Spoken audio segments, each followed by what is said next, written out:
The Ravens Flock presents The Black Files, an uncensored interview and review podcast for all geek fandom.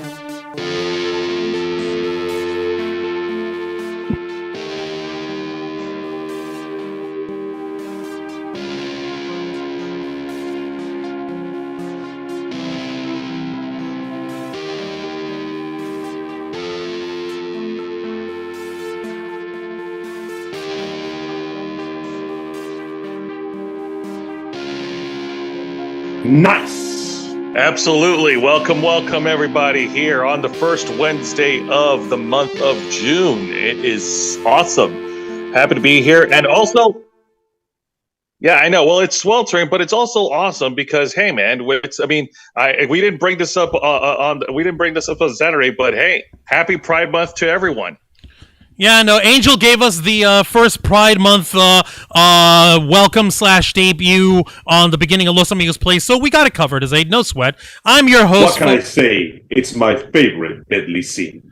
Well, considering that you were, you've been officially knighted into the community by K-Storm, identifying as asexual and aromantic, like, that freaking works, so I guess that kind of works. I know you don't use the labels or anything like that, but you've been adopted.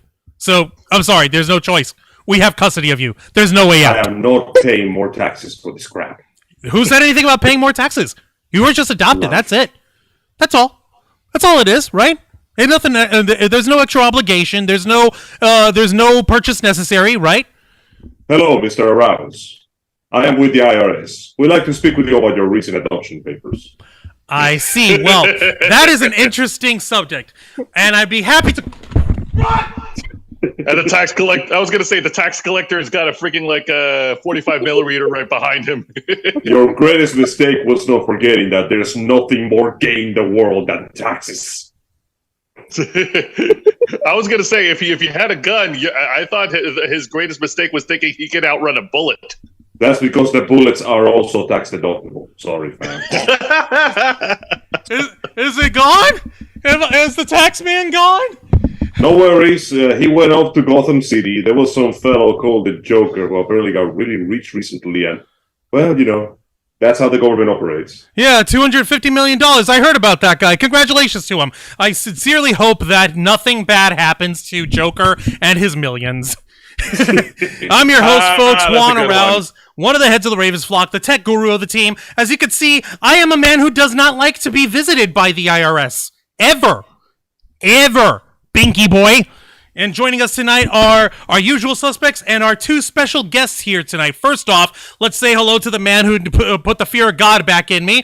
The host of Los Amigos Play, the living head of the Ravens Flock, a man with a million opinions and zero apologies. Say hello to Mr. Angel Mendez, folks. Greetings, everyone. Thank you so much for your time and your patience. Beloved viewers and listeners, we are back together again at the yet another long, painful half of a week without seeing you. Thank you for joining us today. Let's not forget, of course, the man with the plan, the guy who started it all, the executive producer of the channel, the content manager, the host of Wrestle Rewind, and the founder of the Ravens Flock. Give it up for Mr. Jose Casabona! Hello, everybody. It's great to be here for this king to sit upon the throne among the masses watching right now. You want to know why I wear sunglasses all the time, no matter where I go? Even in a virtual AI generated version of a headshot of you? Why? It's only temporary. Number one, it's only temporary. I plan to replace it soon. Number two, I'll tell you why. Because for the Ravens Flock, the future is always bright. Damn. Okay, that's some poetry slam right there. That was deep. That was deep. Thank you for that. And here are our two lovely guests joining us tonight. First off, the one who's showing off her Squishmallow Stitch plushie that's got a nice little floral pattern on there. Prolific cosplayer, a veteran of the game, a lady who has been awarded the world over, especially here in the Florida convention and the Southeast convention and cosplay scene. Let's give it up and give a warm welcome to Sarah Serenity, Magical Cosplay. Hey! Hello. Whoa! Careful, you gotta put an eye out with those things. Wait.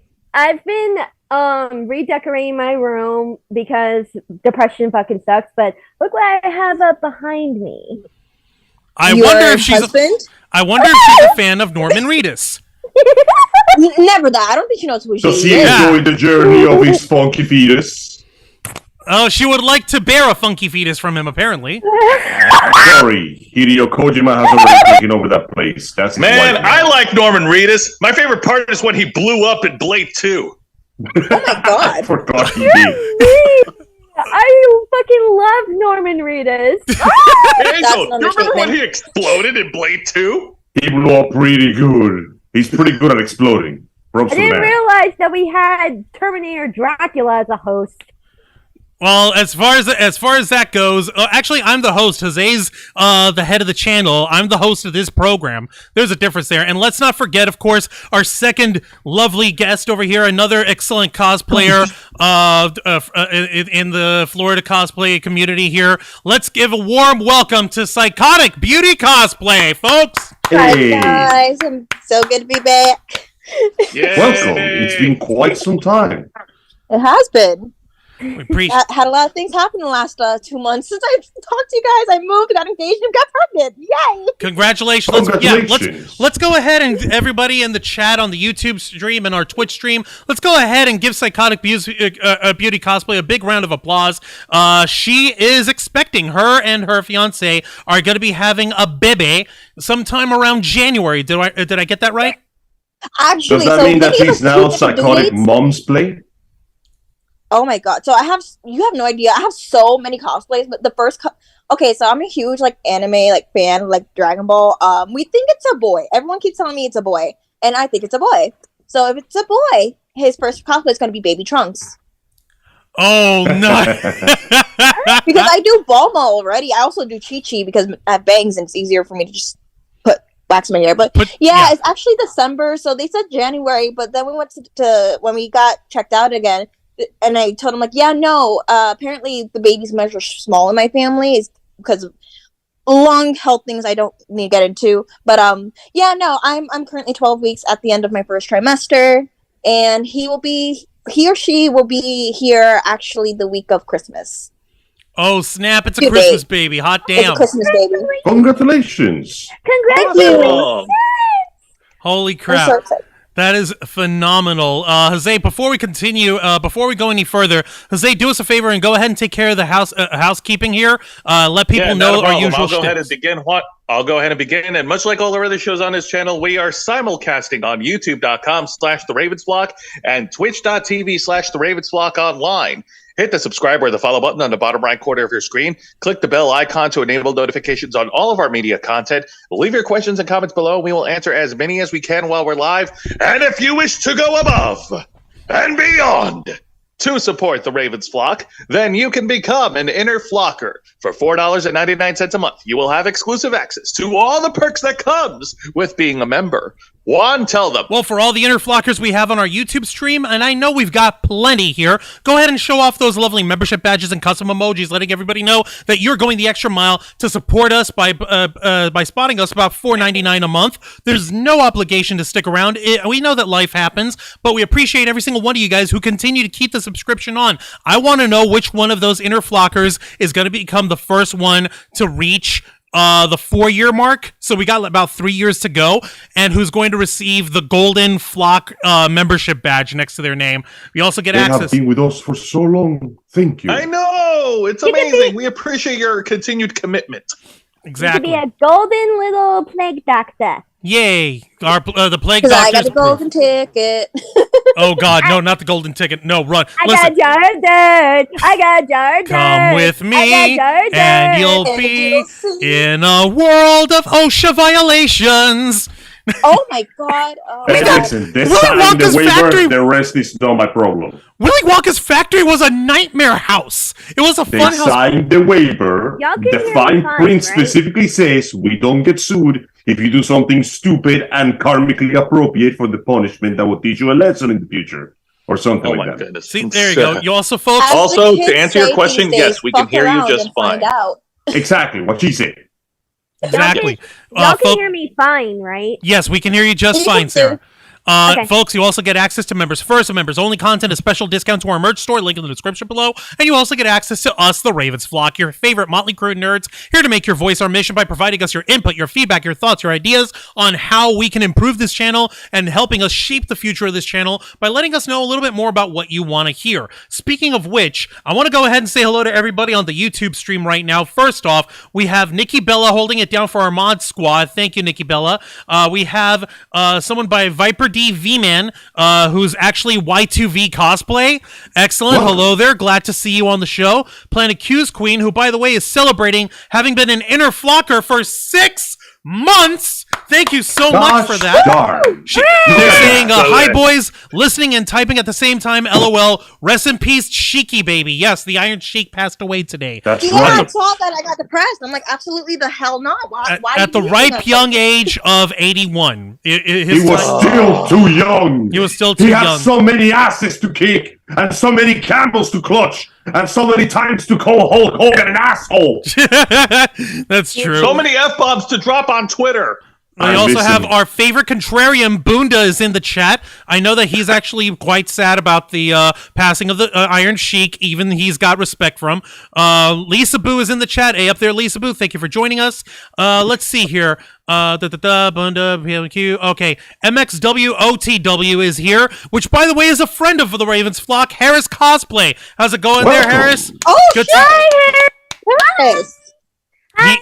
He is the Hello, sweetest Harris guy Cosplay. Thank you very you'll much ever for meet. joining. He's the sweetest guy you'll ever meet, folks. If you ever come down to Florida or Southeast anime or cosplay conventions, and if you check out the Gotham Underground cosplay, 9 out of 10 times you'll have a good chance of running into Harris Cosplay. He'll be there. Usually he's in the group as Bane, and he's also very well known as cosplaying Maui from Moana. So hey, rock the Dwayne Johnson. You got your boy right there. What can I say except Hi, Also, Harris. hello, Reverie. Hello, Emily Morse. And hello, Matthew Coburn. We also have Aaron Cooper, Vicente Guerrero, and Physeter macrocephalus is in the chat. The sperm whale in the chat. Hey, up there, folks. whale. What? I'm sorry, what? The sperm whale? Oh, yep. We have. Yo, I was about to say, Sarah. Like, if it ain't coming from Norman, I know you ain't interested. It's No. called the Discovery Channel. You should check it out sometime. Physeter macrocephalus. That's the scientific name of the sperm whale. So, It's actually just a very fancy way of saying alien STD, but we had to roll with it. and let's not forget, Lisa Boo is also celebrating having been an inner flocker for 3 months. Thank you so much, Lisa Boo, for your continued support as well. She's saying, long way to go for 4 years. Love you guys. Thank you for that. Thank you Hooray, so I'm much, getting all ready of to you. nosebleed after what Juan had said about the sperm. Oh, Well, I boy. mean, how do you think I got into the situation I'm in? I Get out of seriously. this channel. Go back to horny jail now. Oh, you mean the sex dungeon, Angel? No, the dungeon implies fun times. Aw. This is horny jail. These are no Angel. longer crazy times, brother. These are foolish times. Oh. Angel, you literally sound like Dracula and Terminator fucking each other and had a baby. So I've been told. One thrust. Jesus! No! Okay, Too also, bad it's happening. Damage is down let's your see head. here. Get over that. Yeah. Someone else in the chat called Last American Outlaw. How's it going there? Welcome to the Black Files. Remember, folks, let's all keep it civil. Let's all keep it above board. We're not here to crap on anybody in particular. We're just here to Not discuss. today. Well, okay, let's not lie. We've made our mark here in the anime and the cosplay community here in Florida by crapping on a-holes. Like we're like, one of our nicknames is the 3 a-holes in front of a camera, and it's literally just, hey, this is a crappy situation. Here's how. Here's why. Here's some thoughts that we've got on how to fix it or how to address this stuff. It usually boils down to, hey, people in charge, quit being dicks. But maybe sometimes not the people in charge might not even be the ones responsible, in which case they need to take responsibility and accountability. But that's beside the point. The point is, tonight we're actually going to be talking about Spooky Empire, which is a long-running horror convention that's been running through Orlando in the Central Florida scene for the better part of, let's say, what day is it today? Wednesday again? Yeah, it's about over a decade. Long time, longer than we've been doing this. Over a decade. Wow. I was told. I was gonna say about a decade or so. I was told that Spooky Empire has actually been running for about like 20 years. That's what I was told. 20? It can't be that old. No friggin' way. Really? Oh my God, we were in high school when it first popped up. Wow. Honestly, it makes me kind of glad. It makes me happy to hear that there's still so many long-lasting. Spooky Empire is almost old enough to drink. God Almighty. You know what? That does fill me with a certain sort of warmth. After the disaster that was the failure of the ShadowCon, many upcoming cons kind of came and went, and many long-lasting ones were affected irrevocably. It kind of makes me a little happy that there's still one around that's hanging on despite the time and the changes of the society we live in. Wait, hold up. ShadowCon ended? Well, that was forever ago. Angel, I was gonna say, Angel, that you didn't have to bring that up, man. Oh no, it's okay. Sorry. It's all right, but because it's like a historical moment to remember. It's perfectly okay. And Angel is speaking from a completely historical context. He's not trying to disparage it, although we've had our opinions about ShadowCon, but that's not the focus of tonight. And I'm still clearly in anecdotal context, as a matter to give some matter of context itself to the information of the Metal Gear flashback. You know what I mean? Also, Sarah Serenity, you're right. They've got a Wikipedia page. They were inaugurated in 2003. That Holy was crap. I was correct! Oh my God, yes! That's kind of. So, are you saying I'm almost as old as Spooky? So it would seem. Because in 2003, I was 10, and that was 2 years before Katrina came. Wow. Let me see. I was born in 97, 98, 99. Okay, you know what? I'm gonna go and get myself my freaking jitterbug. I'm gonna go get my freaking Metamucil. Y'all are making me feel old as dirt. I get it. My pager. I was me with my 16 years old Hang on a minute, Angel, where were you in 2003? In 2003, I had just, in fact, arrived to this country. Oh. Yeah, somewhere between September and October of the year 2003, I made myself acquainted. All I remember clearly from those memories was playing Kingdom Hearts 1, a monumental amount of Hawaiian pizza, and a bizarre fruit pie that I have never been able to find again, despite my best efforts. A fruit pie? Yeah, it was like a combination of different berries and such. It was sour, but more sweet than sour. I had a layer crust. No, it was a pie. Yeah, that sounds like a. I'm sorry. No, I'm talking about the flavor being tart of the beers. I can't take Angel seriously while he sounds like Dracula getting ready to either fuck his bride or bite somebody. I mean, when it comes to vampires, there's not much of a difference between those two actions, let's be honest. It's true. If you go into the mythology of vampires, the whole thing of draining blood and biting into someone is meant to be very sensual and penetrating and all that good jazz. It's part of the taboos that got everybody all up in arms over it. Sorry, please continue. Crap. But to be fair, I do love getting bit. I do love getting penetrated. I do love getting pinned. I do love getting picked up. I'm a vanilla freaky type of girl. I am learning so much about people I just today. go here. Again, I don't. The only thing I can say is I got pregnant, so that's all I can say. Well, if nothing else, the fact that you're pregnant means that you did your job perfectly right. You did the deed. You followed the instructions perfectly and to the letter and achieved the desired purpose. Humanity will live on. I will say I feel bad for my fiance because as I got pregnant, he breathed my general direction. I'm like, I'm going to fucking kill you in your sleep. That is one way to react to the fact that he's going to be a dad. But you know what? We all got ways to cope with the emotional overturner of, oh snap, a baby's coming. Oh, this man, one thing I'll say is he's been so supportive. If he even hears me like start gagging, he's like, "Oh my god, are you okay?" And I'm like, "Yeah, I'm good." Even though I'm like crying, looking like freaking Reagan from Exorcist. you know. But Oh, I kid y'all not, like, Yo, right do after not I give her started, split pea he soup. came into the room and he was like, "What are you doing?" I'm like, "Oh, the podcast. Like, you're feeling okay?" I'm like, "Yeah." He's like, "Hey, go play the game a little bit more." I'm like, "I don't care, honey." And he giggled like a little kid and ran out. I kid you, he ran out, and I'm like, "Okay." Oh snap! Hey, a totally unrelated question, Psychotic Beauty. Have you got a chance to watch Scream 6? No, okay. So when Okay, no Scream spoilers. and Halloween came No out, I spoilers. was so busy with like my own like life stuff that I haven't gone to see it. I've seen like clips here and there, and I actually cosplay Sam Carpenter from the Nice. first and second, from 5 and 6. I have her 6 outfit. Her 5 outfit, I don't know where the hell. I know her 5 outfit is almost the same as her 6 outfit. I just need the wig. I returned the wig because it wasn't the right one, but it was the right one, and I'm just dumb.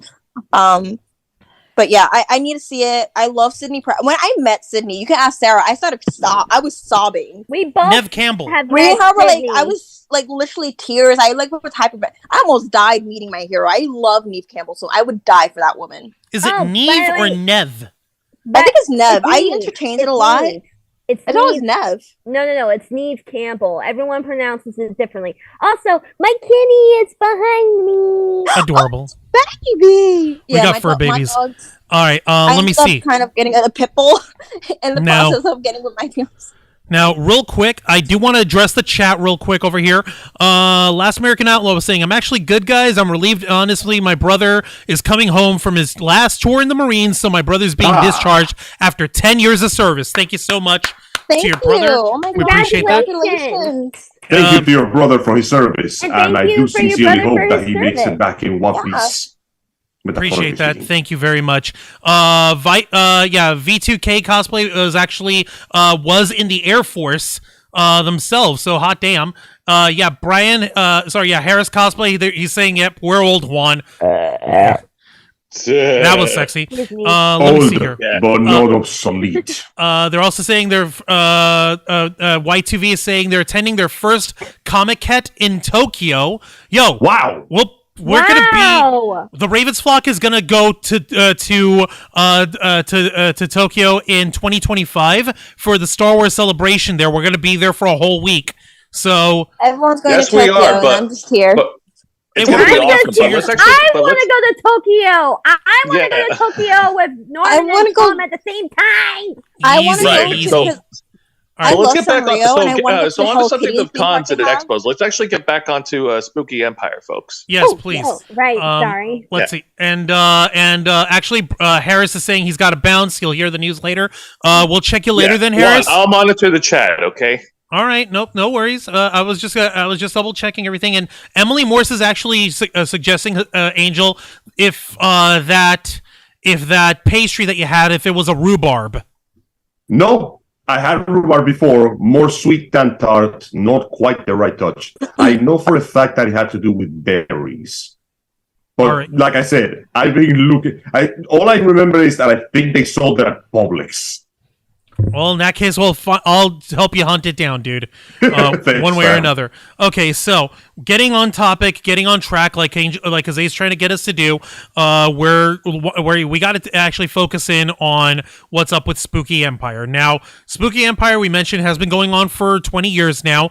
It's got its base here in Florida, and it's a biannual convention. There's is it biannual or like semi-annual? I don't remember how the term. Biannual means twice a year. Biannual, It's spring and then Biannual. there are fall. Biannual. There we go. Yeah, they have a springtime and a fall time, like you said, autumn time. They're usually in May and then in October later on in the year. Right, exactly. Yeah. So, as far as the convention itself goes, it's held pretty good success over the years. But as of late, we've had whispers and inklings of different issues coming up at the convention. And several different folks have brought up their own complaints. They brought up their own their own testimonies and their own experiences about what they went through at Spooky Empire. And this last one here, the springtime Spooky for 2023, apparently left a bit to be desired. So I would like to turn over to Sarah Serenity and to Psychotic Beauty for a few minutes. I do need to go to the little boys' room for a minute. I'm not gonna lie, but I want Before y'all. they get started, I apologize for interrupting, but we must throw a disclaimer, as it is necessary for the sake of advancing the cabbages in the audience. We here at the Ravens Vlog, specifically at the Black Files, do not make these episodes for the very specific purpose of simply criticizing something. Because as fun as it is to shit on something, ultimately any complaints on here are merely to bring light to issues that we believe should be addressed. We're not calling this to take somebody to task or to specifically accuse somebody of anything in particular. Most of the things that you will be seeing here will be based on personal opinion and personal experience of what has been lived. In short, quit your whining and shut your trap. Also, I want to add to that because when Sarah was doing her live on Facebook, a lot of people were like, "Oh my God, you're talking shit." It's like, For what we're not gonna do here is invalidate somebody's feelings. Just because it didn't happen to you doesn't mean it's not gonna happen to anybody else. So again, as oh my God, I can't breathe today. As Angel said, we're not here to shit on anybody. We're just sharing our experiences. Whether or not you agree is up to you. But at the end of the day, we're here to share our experience. We're not saying, "Oh my God, fuck spooky," or "Oh my God, we love it, we stand spooky." It's just, I've had good cons, I've had bad cons. I do maybe Comic Con every year. I've had good cons and I have other cons where I'm like, if I could have not gone. Same thing with spooky at any event. When you go to an event, you're gonna have an experience, whether it be good or bad. It's just how you experience your event. So don't come for us. Don't sit here and say we're talking shit. This is what we experience. If you experienced it, okay, cool, you can relate. If you have not, that's also fine. But just don't invalidate somebody's feelings. I just need to say that because I saw people trying to do that to Sarah, and I'm like, no. Just because you didn't, it didn't happen to you, doesn't mean it didn't happen to somebody else. No, you're perfectly fine. I'm glad you brought that up. Thank you, Angel, and thank you, Psychotic Beauty, for bringing that up. I think we've covered our butts now, and let's go ahead. That's been our obligatory disclaimer, folks. We appreciate that. Thank you guys for covering that. Angel, Psychotic Beauty, Sarah Serenity, Jose. I really do need to go. Bunda's over here saying like, "Oh, Wancho, next time just wear a diaper or a catheter. That way you don't have to get up during the show." I'm sorry. I may be the oldest man in the bunch, but I ain't that old yet. All right, I ain't investing in Wancho. Come on, man. Hole in your seat. Well, just get to it. Do what you got to do. All right. Exactly. Let's go ahead and turn it over to. Yeah. Let's turn it over now to Sarah Serenity and Psychotic Beauty. I'm going to go ahead and monitor the live chat. Okay. And Angel, I guess you're going to have to take over Juan's duty for the time being. What's his duty? So since Sarah actually went this year, I have Sarah and Juan know why I didn't go. I have a whole other thing of past spooky stuff. So since Sarah went, I'm going to let her take the floor so she can explain what happened with her. And yeah. Okay. Before I go into my experience at Spooky, I feel that this firstly needs to be addressed. I want to give my condolences to the volunteer of Spooky Empire who passed away. Oh my God, Diana. I cried. Yeah, she was great. I only met her once or twice, but oh my God. I think I've only met her once, and that was at my first Spooky Empire, which was 2015, which I'll explain about that in just a minute. But from what I understand, this was the longest running volunteer for Spooky Empire, and she passed away by cancer. So I offer my condolences to her family, her friends, her fellow volunteers at Spooky Empire, and all of her loved ones who absolutely adored her. I did not personally know her, but I know what losing a loved one feels like, as in the past 3 years, from 2019 to now, I have lost over 8 people in my life, including my mom and my niece. So Damn. I definitely understand how grief can overtake somebody, and I can understand how grief can drive you to do things that you don't want to say or don't want to do. So I hope that Deanna went in peace, and I hope that she's in heaven along with my family and friends who also all passed away. That was really I have respect for the dead. Anybody who knows me knows that I have always had respect for the dead and the curiosity about death. Even as a 3-year-old, I've always had curiosity about death. But to start off, I'm gonna say this right now because just as Psychotic Beauty mentioned on my live stream, I did get bombarded by a lot of angry messages of pretty much people saying that oh, you hate spooky, da da da da. No, I don't hate spooky. If anything, I still have love for Spooky Empire. If anything, I want to see it, revived to sorry, to like how my first experience Spooky Empire was. Like my first experience with Spooky Empire was back in 2015 when my now husband Tom moved down from New York. And it was our first official con together. That's where I met the cast of Scream. I met a lot of nice vendors there. I had a lovely time there. And honestly, it's one of my happier convention memories. So I still hold that memory to my heart. The difference between that and this most recent experience is a lot of heavy duty. It's a lot of heavy duty. For starters, and again, I am not pushing any hate or harm or negativity towards Spooky Empire, nor anyone who loves Spooky Empire, nor anyone who stands Spooky Empire, okay? This is just based off my personal experience alone. This is why I witnessed, this is why I heard, this is also disparaging about the rumors that I heard while at the con. So this is just from my point of view and my experience. So I need everyone to understand that my experience is different from everyone else's. Now, does that mean that I had a bad time? Not necessarily, but it could have been a lot better. So to start off, they had it at a very small venue. And unfortunately, it's at a location where anybody who has been to this location during a convention event knows that this hotel is cursed. That's where cons go to die. Damn. Pretty that much. bad. Pretty much. It's literally known as the hotel where cons go to die. Okay. I know that because it's happened at Ranger Stop, VillyCon, Phantasm, and now it's Spooky Empire. And I have a lot of love for all four of those cons. So please understand that I've been to this location more once where I've seen shit go wrong. So anyone who is familiar with this hotel, especially in the cosplay community, call it the cursed hotel. But anyway, they booked a very small venue. And the problem with that is they had the bigger guests this year, with the biggest being Millie Bobby Brown. Now, for starters, when you book it at a very small venue, the line outside is going to wrap around the building. And that's one of the things that actually happened. I was in the line for over an hour and a half. It was extremely hot. People were starting to get dehydrated. And by the time I got inside, it started to rain on dear. everyone else that was outside. And it rained throughout the day, so like not many people could leave the con at all, even to go get food or something out of their car. They couldn't really leave the hotel because of the storm. The other thing is that because it was so cramped and so small, pretty much everything was pretty much like conga line only. Like you literally could not move into a section without bumping into somebody or being in part of a conga line.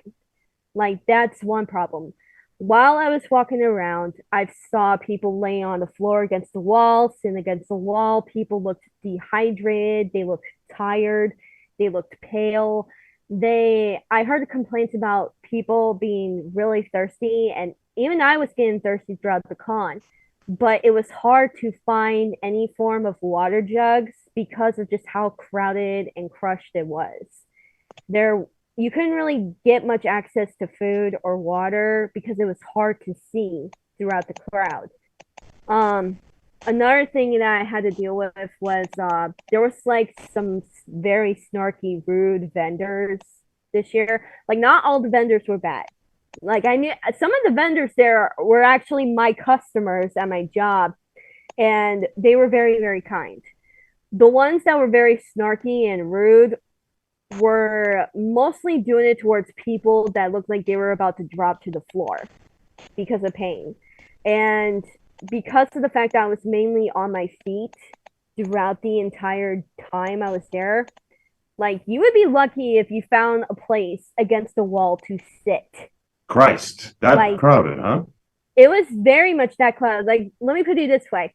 If you went to MegaCon this year on the Saturday when they oversold all the tickets, that's how bad Which they did for Spooky, I heard. Of course they did. What a surprise.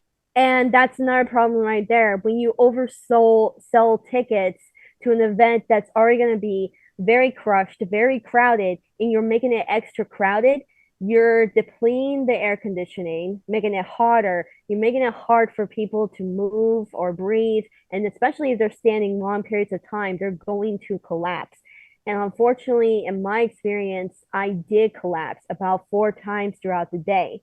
There would be times where I literally just had to stay in one spot and literally recover any form of energy that I had. And I mainly stayed in the panels because, surprisingly enough, the panels weren't completely filled. So there was like still some room in all the panels. But back to the whole snarky vendors thing, one of them overheard me talking to another cosplayer about like how we both thought, that the hotel had like a cursed reputation. And she went off on me. The hell? The vendor literally went off on me saying, "Oh, well then why is Spooky getting all this business?" Da, da. And pretty much talking down at me like I'm stupid. And I want to know, like, ma'am, since when was I addressing you in this conversation? Stay in your place. Have a seat. Stay behind your booth. I'm a little surprised that people are jumping into the defense of the company when the flaws of the problem are becoming evident. Then again, we live in a world where Blizzard manages to marry itself in sexual harassment allegations, and the recent game still sells more than God.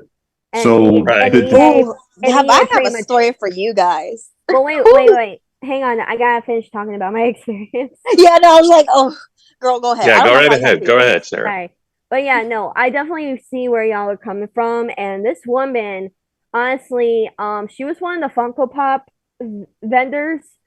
But I'm sorry, if you're gonna be a snarky little bitch to someone who's actually looking at your Funko Pops while they're engaging in a conversation with another cosplayer, that's gonna make you lose business.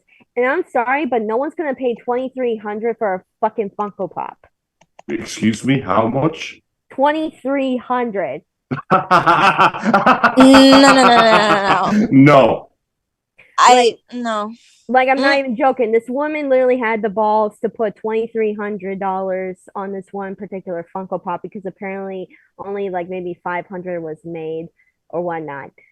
But anyway, the biggest thing that I would say that kind of caused me a lot of disappointment was the fact that it felt like there was like a lot of negativity there, and if for the first time in my life, I actually felt overwhelmed at a convention. Anyone who knows me knows that I don't get overwhelmed at a convention easily. I actually embrace conventions. I love conventions. You have so much energy when I see you. Like, you radiate positivity wherever you go. Oh, thank you. But this was the first time ever in my life where I felt so overwhelmed and almost in a panic state at a con that I did not really know how to react.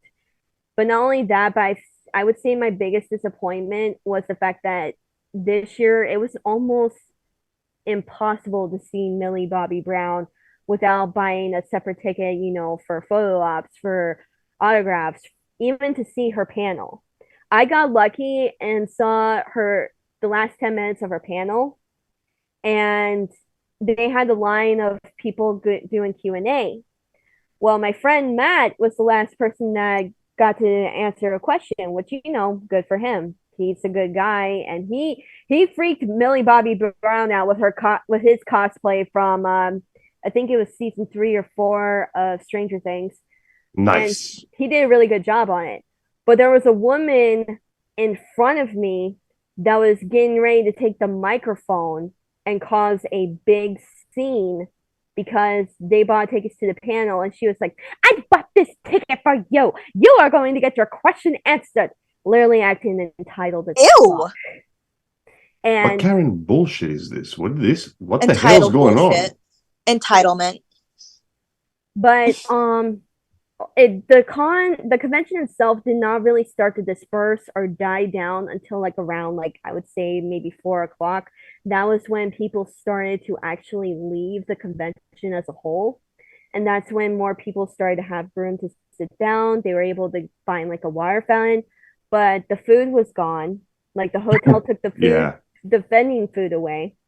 And I think that at that point there was only about like maybe 2 panels left. But not only that, but people who knew I was going there ended up ditching me. And some of them pretty much acted like I didn't exist, which really hurt me. So I would say this was the first time where a convention that I wanted to try again, a convention that I had loved very much before, had pretty much overwhelmed me to the point of panic, dehydration, and loss of energy, and just having the sense of overwhelming negativity around me. Because I won't lie, for some reason, in the last few hours of the con, I felt like I was being watched, like from far away. Like anywhere I went, I felt like I was being watched from far away, and it was a feeling I could not shake off of me until I left the con. But the rumors that I heard while at the con kind of were very serious. I don't know if this is true or not, but the rumors that I heard among some of the, it was either some of the staff or some of the con goers that overheard it, but some of the celebrities were actually considering not coming back to Spooky this next year because Holy crap. because of like how disorganized and a shitstorm it was. Well, and not only that, but some of the people that I met in line earlier that day, it was their first con. Some of them actually saw me later in the day and asked me, if is this really how a convention is supposed to be?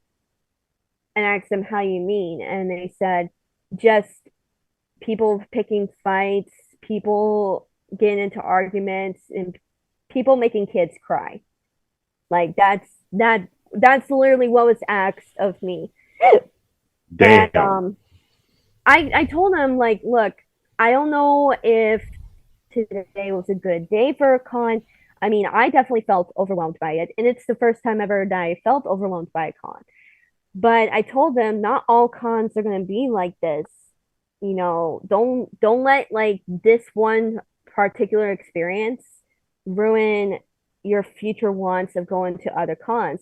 And hey, who knows? Maybe next year, you know, Spooky Empire will have a better booth. Maybe next year they'll have a better venue.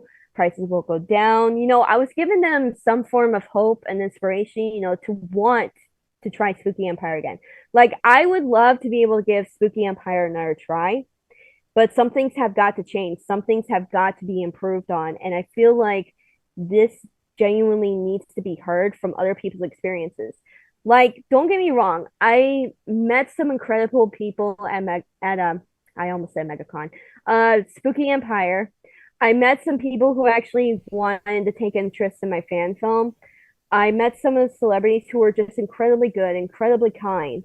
But overall, the experience, compared to my first experience at 2015, when that was like 100%, this one I would rate at like a 50%. Darn, that bad, huh? Ouch. Question for you, real quick. By the way, I'm alive. Yeah, I've been listening the whole time. And it's rough for me to say because, believe it or not, I actually do love Spooky Empire, and I would love to see it succeed. Like, here's the thing: I don't want any more cons to end or get shut down either by competition, by haters, by the Westboro Baptist Church. My fucking God! Oh Lord, don't get me started on those a-holes. And most importantly, I don't want to see more cons end up like how, you know, like Walker Stalker Con did. And the whole conversation. Bro, that thing died so hard. I was so sad.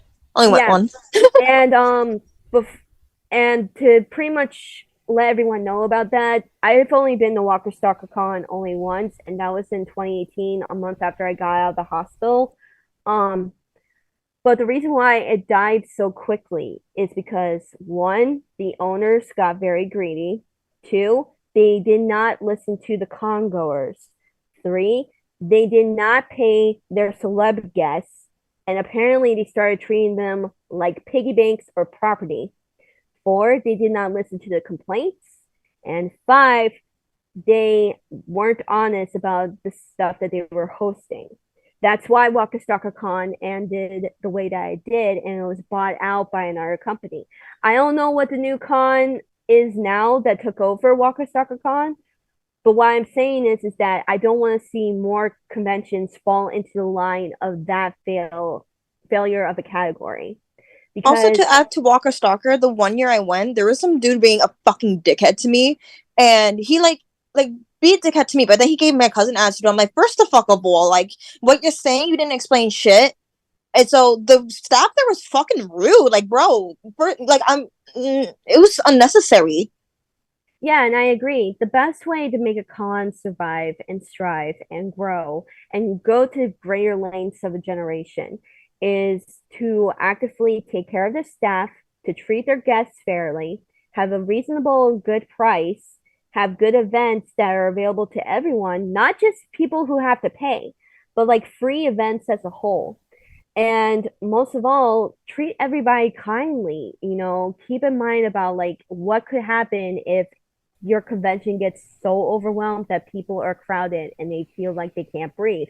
Like that was one of the biggest problems this year during MegaCon. They oversold on Saturday, which is saying something because last year they had Brendan Fraser and the Hobbits, and those fuckers actually came.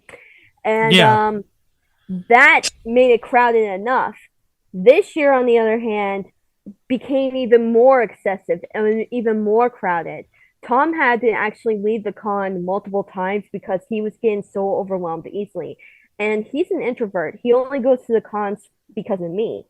And if there's something there that he likes, there's something there that he likes. He likes exploring the dealers room on his own and whatnot.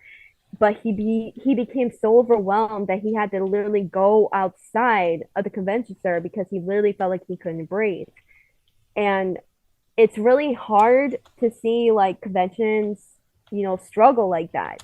Like, I understand, you know, you want money for like future events, you want money for like bigger events, you want money for like better guests and whatnot, but that doesn't mean you have to literally risk that con as a whole just for these future ones. You know, that's why, you know, like especially with this coming Holiday Monstery and this coming MegaCon, I'm a little worried. God. I'm a little worried because, for one thing, Home Mat this year is on the week of Christmas, and it's going to be on a Wednesday through Thursday. Friday. Yeah, we talked about that. Backwards. That is so bizarre, but like they're probably like we actually covered that a few weeks ago when they made the announcement for their dates, and we actually covered that. Like, okay, we know that this is going to be the last year that that Hall Mat is going to be at the Orlando World Center Marriott, and and since they chose not to renew their contract with each other, they probably got just shafted by the hotel, by the venue, with like, okay, well, since you're not coming back, we're dictating the terms. These are the dates. You can go piss up a flagpole for all we care. You can either take it or leave it. And Hall Mat's probably like, screw it, we're not coming back here anyway. Whatever. So with Hall Mat, from what I was hearing, apparently it was again, speculation. Must say this. I also have to take grain of salt.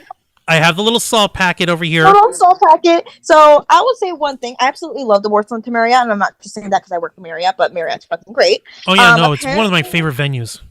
It's one of again, I don't know if it's because I work for them or because I just always stood in Marriott's. Marriott's are usually pretty clean and fun, and they have stuff to do.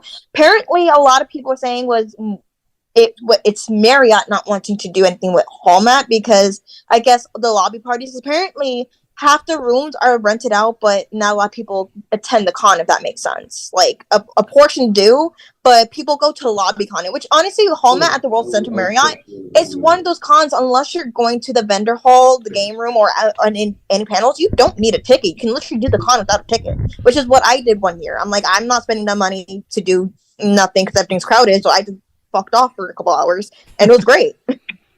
And here's the thing, I would actually love to be a cosplay guest for Holiday Monstery, but the problem is that the week of Christmas, that's always my store's busiest week, and that's when our hours actually increase. So it would be, even though I would love to attend Hall Mat again this year, it's kind of hard, it's kind of debatable, because it really just depends on my finances this year. And then with MegaCon, they announced it at the beginning of February for next year. And so the problem with that is two things. One, it's 2 months after Christmas. And two, you can't really guarantee that people are going to be able to show up, because you have Christmas, you have New Year's, you have New Year's Day, then you have the whole month of January where people are going back to work, people are going back into the daily routines, and hours are starting to get slow. You can't really guarantee that people are going to show up or have the time off or the money to afford it, when it's because I can speak this from experience. When I work at my job at Joann's, the slow times are usually between January and March. It depends on how busy we get throughout those months. Usually the slowest being February. And when I used to work at Universal, the slowest would be January, February, and April until spring break started. So it honestly, for me, from what I heard, the reason why it was put so early next year is because they cannot get the convention center, either one of them, for March, April, or May. So if I could have it my way, I would probably have moved to MegaCon to June. You know, it would be a lot easier. People would have more time to save up and everything else, and people would be able, you know, to have a guaranteed time off. But because they're putting it 2 months after Christmas, it kind of worries me a bit, because it makes me wonder if it's going to be a success at all. And that's the same situation with Spooky Empire. You know, it was oversold, it was overcrowded, it was overpriced for a lot of things. They overbooked themselves for I guess it was with the hype of having like Millie Bobby Brown show up this time around, that got people going ape shit. How often is she ever going to be at a smaller convention like this, let alone like even if it's like a one day only? They put they put all their chips on that, and they were not prepared logistically from everything that was held here. And like I said, we're not crapping on them for that. Obviously, folks can only prepare so much. Afterwards, it's just a matter of dealing with the attendance and dealing with how well you organize your volunteer staff, your security staff, coordinating with the venue or with the hotel in this case, and hoping to God that you can provide an experience that doesn't leave people losing their minds. There was one guy on the chat over here who was being an a-hole. He's gone now. Bye, guy who was an a-hole. Yeah, like I said, I was monitoring the chat, and I noticed that. And thank you, Nikki Bella, for helping us in bringing down the hammer on him. Yeah, Nikki Bella put him on timeout. After his timeout, he just decided to complain some more, and so he is blocked off. Thank you for the engagement, Dan Edwards, whoever you are. Bye. And don't come back. So my biggest thing with, again, I didn't go to Spooky, and I'm kind of happy I did. So despite, again, ignore the fact that, you know, I'm with child, I also have anxiety disorder, which is, you guys see me plenty of times with my service animal in training, my little dachshund. Yeah. Corey, because of some events that happened over the year, she is very protective of how I am, especially with males. Especially males in with hats. Like, Michael Myers can come up to her, she's fine, but Juan, if you walked up to her in hat, she's ready to throw hands. Like, I don't understand this girl. But for somebody who has a service animal and going to crowded places like that, I told you guys like a way long time ago when I went to MetroCon and somebody almost knocked her over. I almost like got in their face like, yo, are you dumb? Are you stupid? Or you just want to just, do whatever the fuck you want to do? With the overselling, I understand Millie Bob Brown is she's very big for her roles in whatever she's in. I can't call many aside from Stranger Things and Godzilla. Yeah, she was also in those Enola Holmes. Enola Holmes, yeah. My thing is, yes, money is great. Money makes the world go round. but at what cost? Somebody, God forbid, somebody passed out. God forbid something happened, and EMS emergency services can't get to them, and something happens. That's on their back. And I'm not just saying it's just for Spooky themselves. At MegaCon, I had a friend rush over. So one thing about my fiance, he's a former EMT. We had somebody rush over, like freaking out, like, "Yo, I need you real quick." And he's like, "What happened?" Somebody passed out, and EMT couldn't get to them. So they had to ask my fiance what to do until they got there. So it's like, again, money is a great thing. I wish, I made a quarter of what these cons make. But when when you're putting a monetary value above the safety of your attendees, at what point is it okay? Maybe we should, cut it. Like, MedCon, I'll give them that they had the after 2 p.m. Tier, but they oversold not once but twice because they added after the 3 p.m. tier or 4 p.m. tier. And it's like, again, I understand the cast of Scream is there, which when are you ever going to have all 4 of the main people from the first movie there, Yeah, that was like lightning in a bottle. That was like, you couldn't pass that up. Yeah, exactly. Right. It's one of those things where it's like, I would have to die to pass this up. But I'm sorry, I was working it, so I was mostly walking around. The only free day I had was Sunday, and I stood in line, and it was getting to a point when me and Sarah was sitting together, we were sandwiched. We couldn't even move without one of us hitting somebody. Oh, it was man. ridiculous. Like shoulder to shoulder, like very uncomfortable. Like, hey, that's not a hall pass pressing up against me. No. Yeah, like my fiance was this girl was almost leaning on him. He said, kind of like, "Hey, miss, you're kind of leaning on me. Can you back up a little bit?" She's like, "I don't have room. Where do you want me to go?" And my fiance was like, "I'm just asking you, can you back up? I have a fucking anxiety disorder. Like, what the fuck?" Like, he's like me. Like, we'd be nice, but if you want to have attitude, we gonna match that energy. Yeah, no. So he's like, no, you're literally stepping on me. I'm asking you if you can just like move a little bit. Like, he wasn't being rude about it. Because I would have been like, "Yo, babe, you freaking out." And I looked at him like, "Do you need to go out?" It's like, "No, I want to stay here with you." I'm like, "Do you need to go?" Like, I was ready because I had no sleep. Ready to throw hands. Yeah, no. I was ready to curse her out. Like, if you want to talk like that, that's fine. But like, if he pops you in your mouth, I mean, he's not going to do that. He has way more respect for women. But if I, say something, I'm gonna be the asshole here. So I looked at him like, "Babe, you need to step out. It's fine. Just step." Like, I told him, just wait outside. And I think at one point he ended up waiting outside the queue line, calming down, then coming back. But it's hi. I was talking about him. He wanted it. Oh, hey, speak of the devil. MegaCon, when we were standing in line to meet Sydney Prescott, and that woman was stepping on you, and you're like, "Can you please move back?" And she started being a fucking bitch for no reason. Yeah, he's making a face and just like nodding. But like, it's like, again, I understand. Sydney Prescott, Billy Loomis, Stu Mocker, and everybody's there. Yeah, like like how often are you ever gonna have that kind of chance? It's really messed up because I heard that Spooky did that, I was kind of disappointed. Like, Spooky, I've never heard to do stuff like that, but there also had been at the window. The window's a pretty spacious place. You can go anywhere there and have it. They have ginormous property, basically, to me at least. And but honestly, it's like, I definitely agree. Like, I was actually thinking that I think the best venue for Spooky Empire as a whole would have been at the Wyndham. The Wyndham is more spacious. They're more compatible to work with conventions. I mean, I've seen Anime Day there, AFO there, BillyCon there. I've seen a lot of successful conventions happen more at the Wyndham than they do at the Hilton. It's more spacious. There's the staff there is more compatible and more opening to conventions, and it's right there on International Drive. So you would have like more people interested in coming. You'll have the right amount of foot traffic. It's a generally accessible place.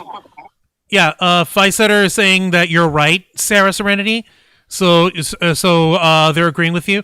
Planet Q's Queen in the chat is also saying, God forbid someone got hurt in the crush of people were there. I.e., look at what happened at the Travis Scott concert a year and a half ago.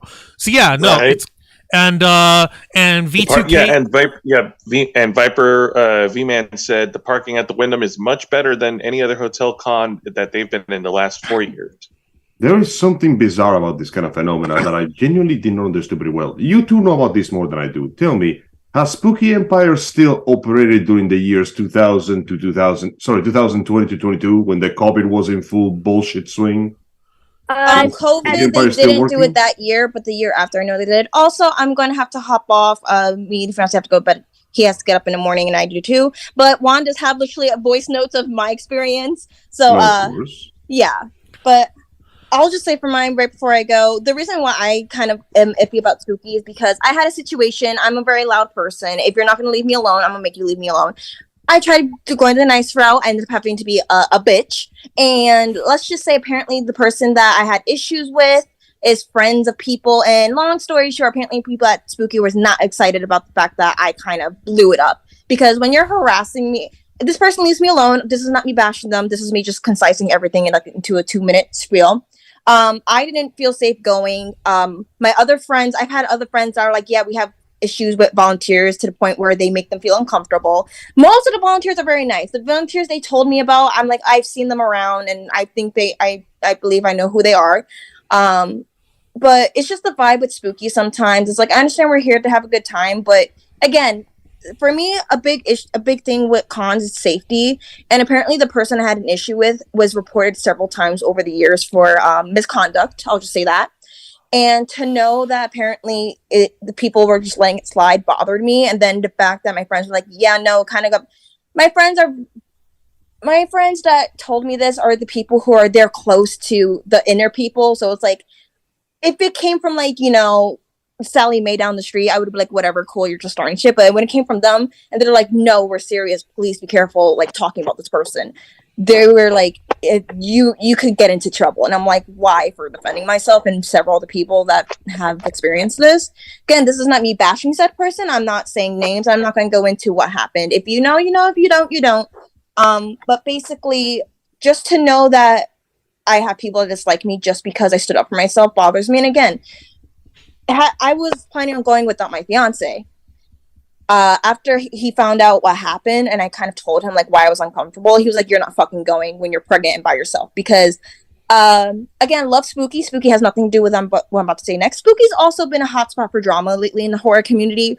I'm going to say it outright because I don't care about this part. Apparently, several people come to me about my ex. Juan knows my ex. Apparently, him and his new little flavor of the month been going around talking about me and just basically spreading bullshit, saying like I'm crazy and shit. I am kind of crazy. I'm from fucking New York. But like Yorkers. And I'm from New Orleans, so I'm the crazy Cajun bitch. I'm the crazy short Puerto Rican girl. Like, and again, Juan has known me for a couple of years, so he knows I have a couple of disorders. And I think I told you what happened, Juan, with the breakup. If I didn't, I'll explain it tomorrow. Yeah. But the breakup wasn't very nice, and I did have to end up going into getting some help. But this person strung me along for months afterwards, and now he's going around saying that I'm crazy and I can't let it go. And it's like, I'm literally engaged, pregnant, and not even in the same fucking city as you guys half the time. How am I bothering you when I'm literally at home sleeping? Houseway. Right. So like what Spooky. Business is it to him that you're literally trying to live your life at this point? You didn't even mention this person in the freaking like you don't even mention them by name. You're going out of your way to keep their name out of your mouth because you don't want to start crap. And I don't want to, but at the same time, it's getting to a point where because the girl I'm not friends with anymore, because when I'm very transparent with who I am as a person. I had suicidal tendencies a couple months ago due to my ex, because my ex, again, strung me along and some nasty stuff did go down. She knew this, and apparently it came back from me, again, from several people in the community. Yeah, no, she knew you were going through that, and she thought it'd be funny to try to trigger you. And I caught on to it before they told me, because she would say and do things, and then as soon as I caught it, I'm like, wait, what you're saying is not making sense, because I have literal messages during this time with my ex, and then explaining it, and she'll go, oh my god, I gotta go. And I'm just like, bitch, you got caught. I see you. And then it came back to like, yeah, no, she was trying to like trigger you to either snap at her or so it's like, okay, I just unfriended her. This girl literally has problems with me just because I stopped being her friend. She gave me a dirty look at MegCon. I ignored her. My ex looked at her and she got fucking pissy and she went, oh, and stomped away. She literally went, oh, and stomped away. And I'm sitting here like, girl, you want to sit here saying you mature, you this, that, and the third, but what you're doing is elementary school shit. I don't have time. I'm sorry, your parents didn't pay me to babysit you. It's not my fault that. Can I kill the bitch? Let's not. By all fucking means, but it's not. Nah, but she's not let even her worth live. the. She's not worth the charge. Yeah, but let's not. It ain't worth it. It's like, I'm sure it might feel gratifying, but let me put it this way: it's kind of tough to get a hold of vinegar and lime and bleach and like scrubbing material at a moment's notice. It's Exactly. unless And you honestly, have it on you. The biggest revenge. So living I'm right. Hispanic.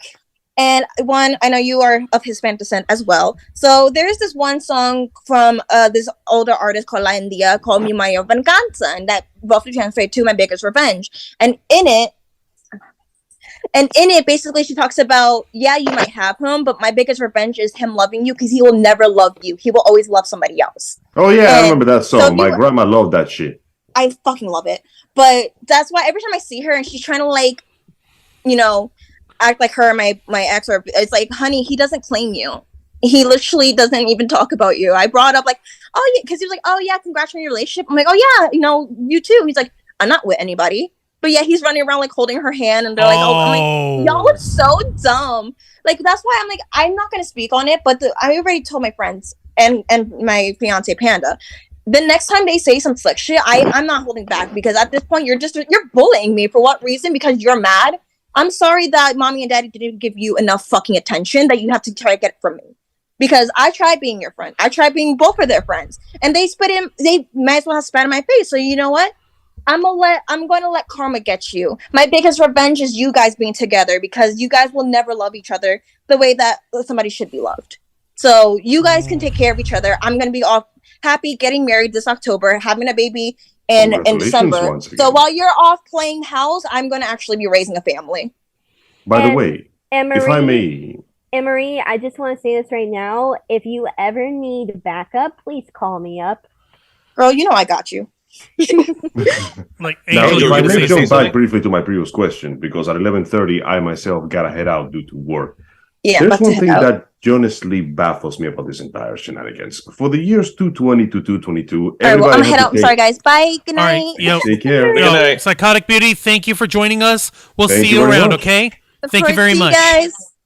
All This right, is Angel, for a continue. hypothesis on my part, so feel free to call me out on it if I'm wrong. But for the years 2020 to 2022, when COVID-19 was raging and forcing everybody to sit down at home and play Animal Crossing, a lot of social stations and occasions, specifically cons, suffer because of it.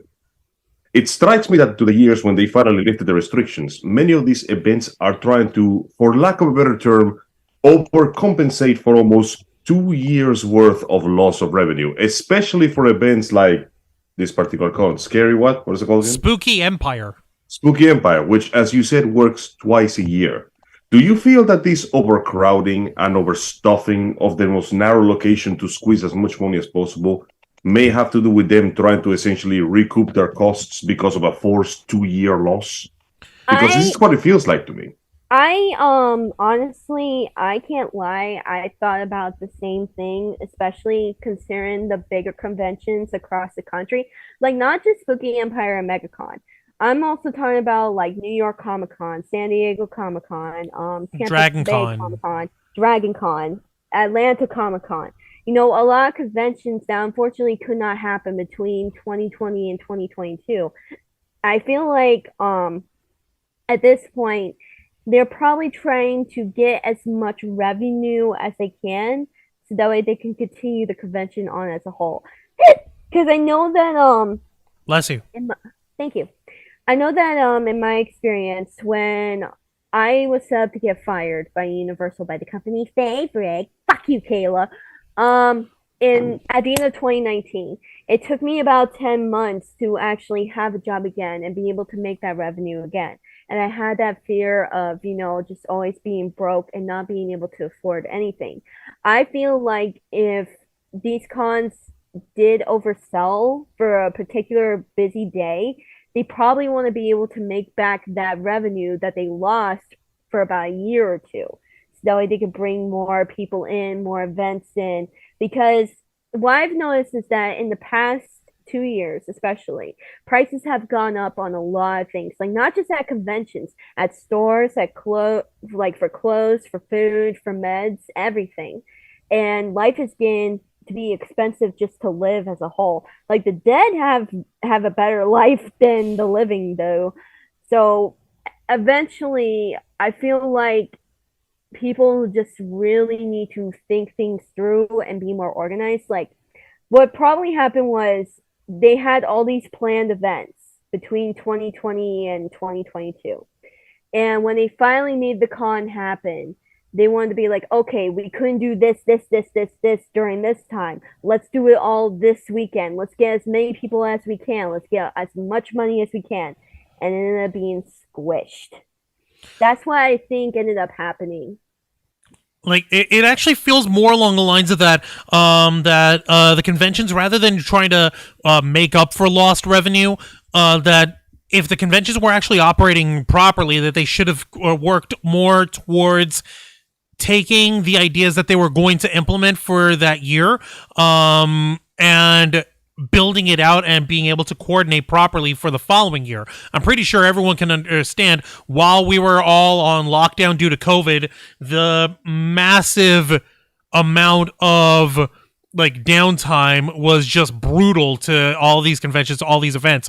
But the conventions that did go ahead and put a pause and stop and not continue until the following year, 2021, or even early last year, 2022. The fact that they were willing to relax themselves and try to regroup properly, they shouldn't be discounted for that. But obviously, a lot of cons just went ahead and bulldozed past it and just decided, screw it, no, let's just charge like crazy. We got to make up for lost time. Go, go, go, go. And it's bull crap. Oh my goodness! But I doubt that's money for Sony. I was also double checking here in the chat over here. No, Bunda, Hulk Hogan is not a part of anything spooky. Mr. Geek Me, I was asking career about and personal life certainly are. Corey, no, just embarrassing. Mr. Geek Me Out is saying, what do you think of Corey Feldman being at Tampa Bay Comic Con? Cool, nice. We'll probably be there for a day. Not sure. Anyway, but hopefully I don't nearly die from heat stroke. I want to meet Corey Feldman. Come to Tampa Bay Comic Con for a day, then go ahead and get him. I got no issue. We'll say hi and take photos. Let me see what else. V2K Cosplay was saying, "Sweetheart, success is the best revenge." Referring to when Psychotic Beauty was talking about, like, hey, what's the best revenge here? And talking about that relationship that they were having with that ex and all that other crap. Planet Q Screen was saying the NBA was the first to close down on March 11th, 2020. We had to evacuate our arena that night. Holy crap. That's insane. And I wanted to pause because there's something that's kind of been bothering me. You mentioned that y'all had to kick a guy out named Dan Edwards. What was he saying? He was saying stuff. Are you sure you want to hear? Because it's just this. Yeah, it's really distasteful. Like, I don't want to repeat it. It's not worth. I don't think it's worth it, Sarah. Was it directly at me? I'm afraid so. He was saying stuff along the lines of, "Oh, don't interrupt Sarah. It's her turn on the cross. You're in terrible physical condition if you can't stand for lengthy amounts of time. You're stupid." Blah, blah, blah. Like, lots of victim blaming going around. Let's just say it's not worth the attention and leave it to die in the darkness of the internet where it belongs. That's why we muted him. That's why he's no longer allowed to discuss on the chat. Bye. Thank you very much. How dare you complain about things, you dumb baptid hole? Okay, How dare you have things to whine about? I'll end your blood. Don't worry about it. Can I just speak out about this, please? Because this is something. Okay, I can't fully discuss what I have personally gone through. Okay, I can't fully reveal the darkest shit in my life that I have gone through, but what I can say is that a lot of shit that I have survived does play a part in my physical health. Like, I'm gonna be very fucking brutally honest here. I took my own life in 2018. I hung myself in a tree with a thick dog leash, okay, and I was dead for 10 minutes. My husband had to be the one to bring me to life after 10 minutes of me being dead. Because of that, I have permanent breathing issues. So for anyone who is doing the whole victim blame, stupid. How about this? How about you die, get brought back to life, and then feel the exact pain, or have someone sit on your chest for over 10 minutes straight and see if you can fucking breathe. I am so sick of people doing this whole fucking victim blaming shit. It is bullshit. It is disgusting.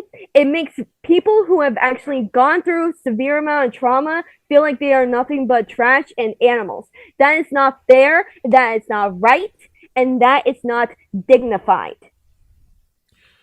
Well said, Sarah. Why well spoken?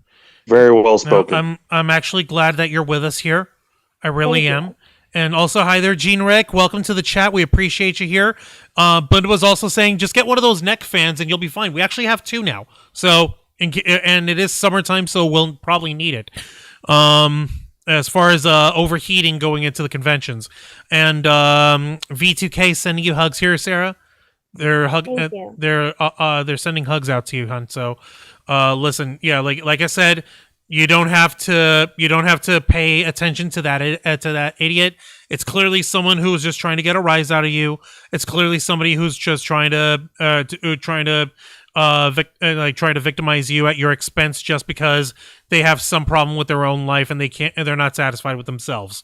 So it could be someone that either has known me in my past, or is someone who is actively jealous of the goals that I'm going for, and the fact that I'm actually getting more well known in the cosplay community. Like, for example, while I was at Spooky Empire, I was recognized as Darla Dixon, even though I was cosplaying Lady Death.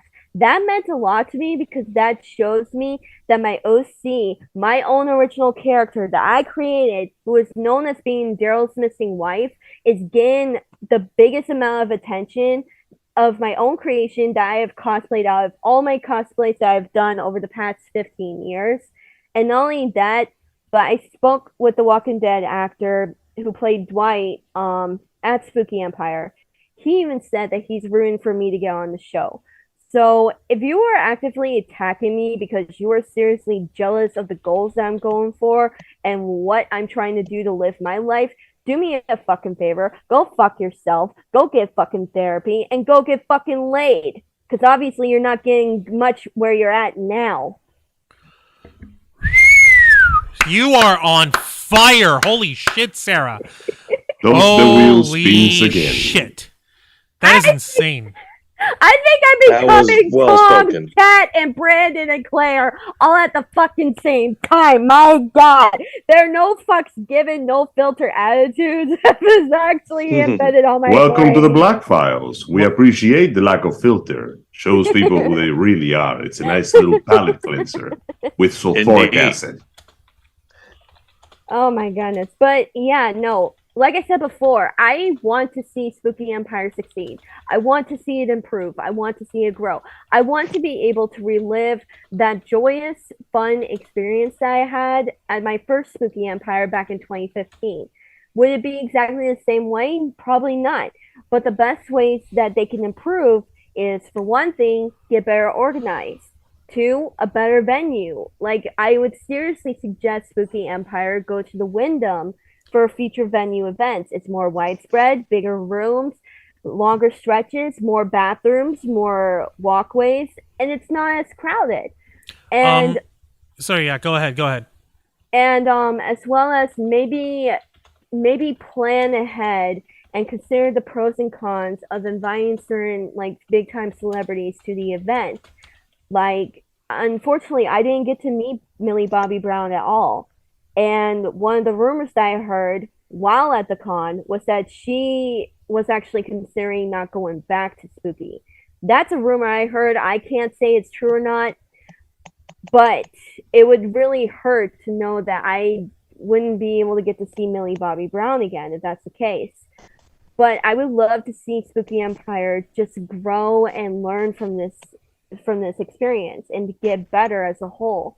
Like, I would love to see Spooky Empire get more good recognition than bad ones, because I can't lie, the past 5 months, before Spooky Empire came around last month, at my job, a lot of people would tell me of their stories, being either a guest at Spooky, a con-goer at Spooky, a cosplayer at Spooky, or a vendor at Spooky.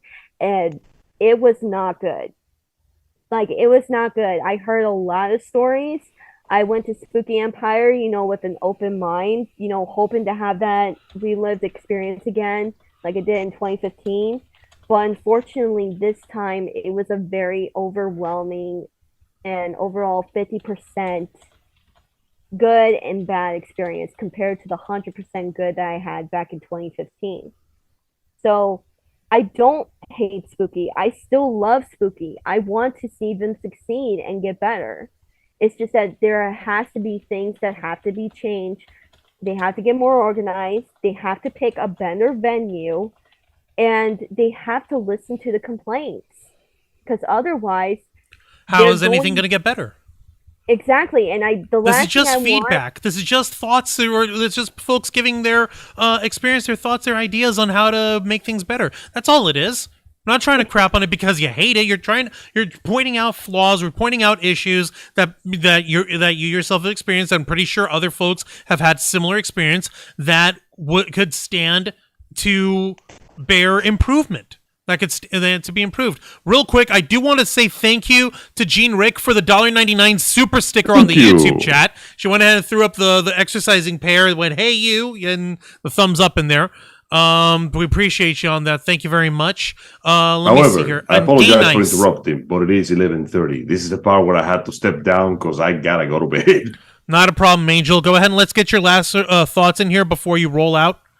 No much else to say. Unfortunately, I fear that this, and do pardon me if I do come on the cynical aspect, this might get worse before it gets better.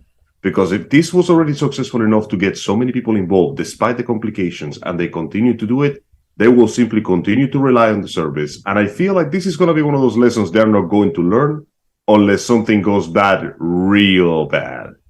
I hope it doesn't get to that point, but I fear that they will simply continue to overstock the venues as much as they can, because they know that people are desperate to relieve a moment of escape. So they may just continue to jack up the prices and put as much people as they can on buildings. I hope I'm wrong, but I seen corporate decide that, hey, if it works, let's just keep doing it until something breaks.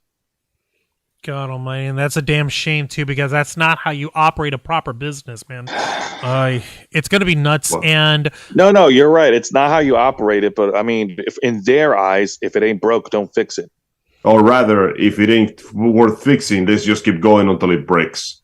Well, in my opinion, though, as someone who is a broken person, I still think Spooky Empire has a chance of fixing themselves. I mean, they have a lot of great volunteers. One of my friends, RJ, is a volunteer there, and he absolutely loves Spooky Empire. He holds it to his heart passionately, and it's something that, he has high hopes for. So for his sake, for everyone who is like RJ, who loves Spooky, for my sake, who still has some love for Spooky, I would love to see Spooky Empire be able to fix themselves and improve and get better. And hopefully, in the next year or two, they have a better reputation. They have better organization. They have a better venue, and there's no complaints or complications. Here's to hoping indeed. But for now, this is the part where I step down. Once again, thank you kindly, Miss Sarah, for taking the time to joining us today. I do hope that this has been a pleasant experience for you. And I hope that absolutely, in the future, man. when the next Angel, one will we be rolls around, seeing you this Saturday for Los Amigos Play? Yes! At 5 p.m. Eastern Standard Time, we will resume the eternal journey to escape the horrors of being the only white woman left in the entirety of Raccoon City, as we play Resident Evil 3, the reboot version HD remix featuring Dante from the Devil May Cry series. I hope that you'll join us, and I hope that you enjoy it as much as I enjoy getting my ass eaten by dogs. What the hell? Or getting swallowed. I think he's going to enjoy sleeping in his coffin with his vampire bride. Good grief, dude. Unfortunately, I cannot afford a coffin. the economy, my man. It's terrible. For now, my average ass bed will have to do. I'll just shovel some dirt from my driveway into it, from the homeland and all that jazz. See you guys later. All right, you have a good night, Angel. I'll just go have myself a drink. Actually, you know what? This could be a weird typecasting, but Angel could do the voice of Dracula, and I could do the look. Oh God, you dorks! I can't believe you, man. Could you imagine Angel's voice over my mouth? Like if we fix it in post, like ADR or something. I can imagine it, and it's horrifying. But like I said, I have had like good experiences at this recent Spooky, but does it exceed my first time at Spooky beforehand? Definitely not. Like I mentioned before, Spooky Empire in 2015 was like 100%. This Spooky Empire this year was like 50%. So when I want to give Spooky Empire another try, I would love for that next time to be at 100%. And I still sound like a squeaky.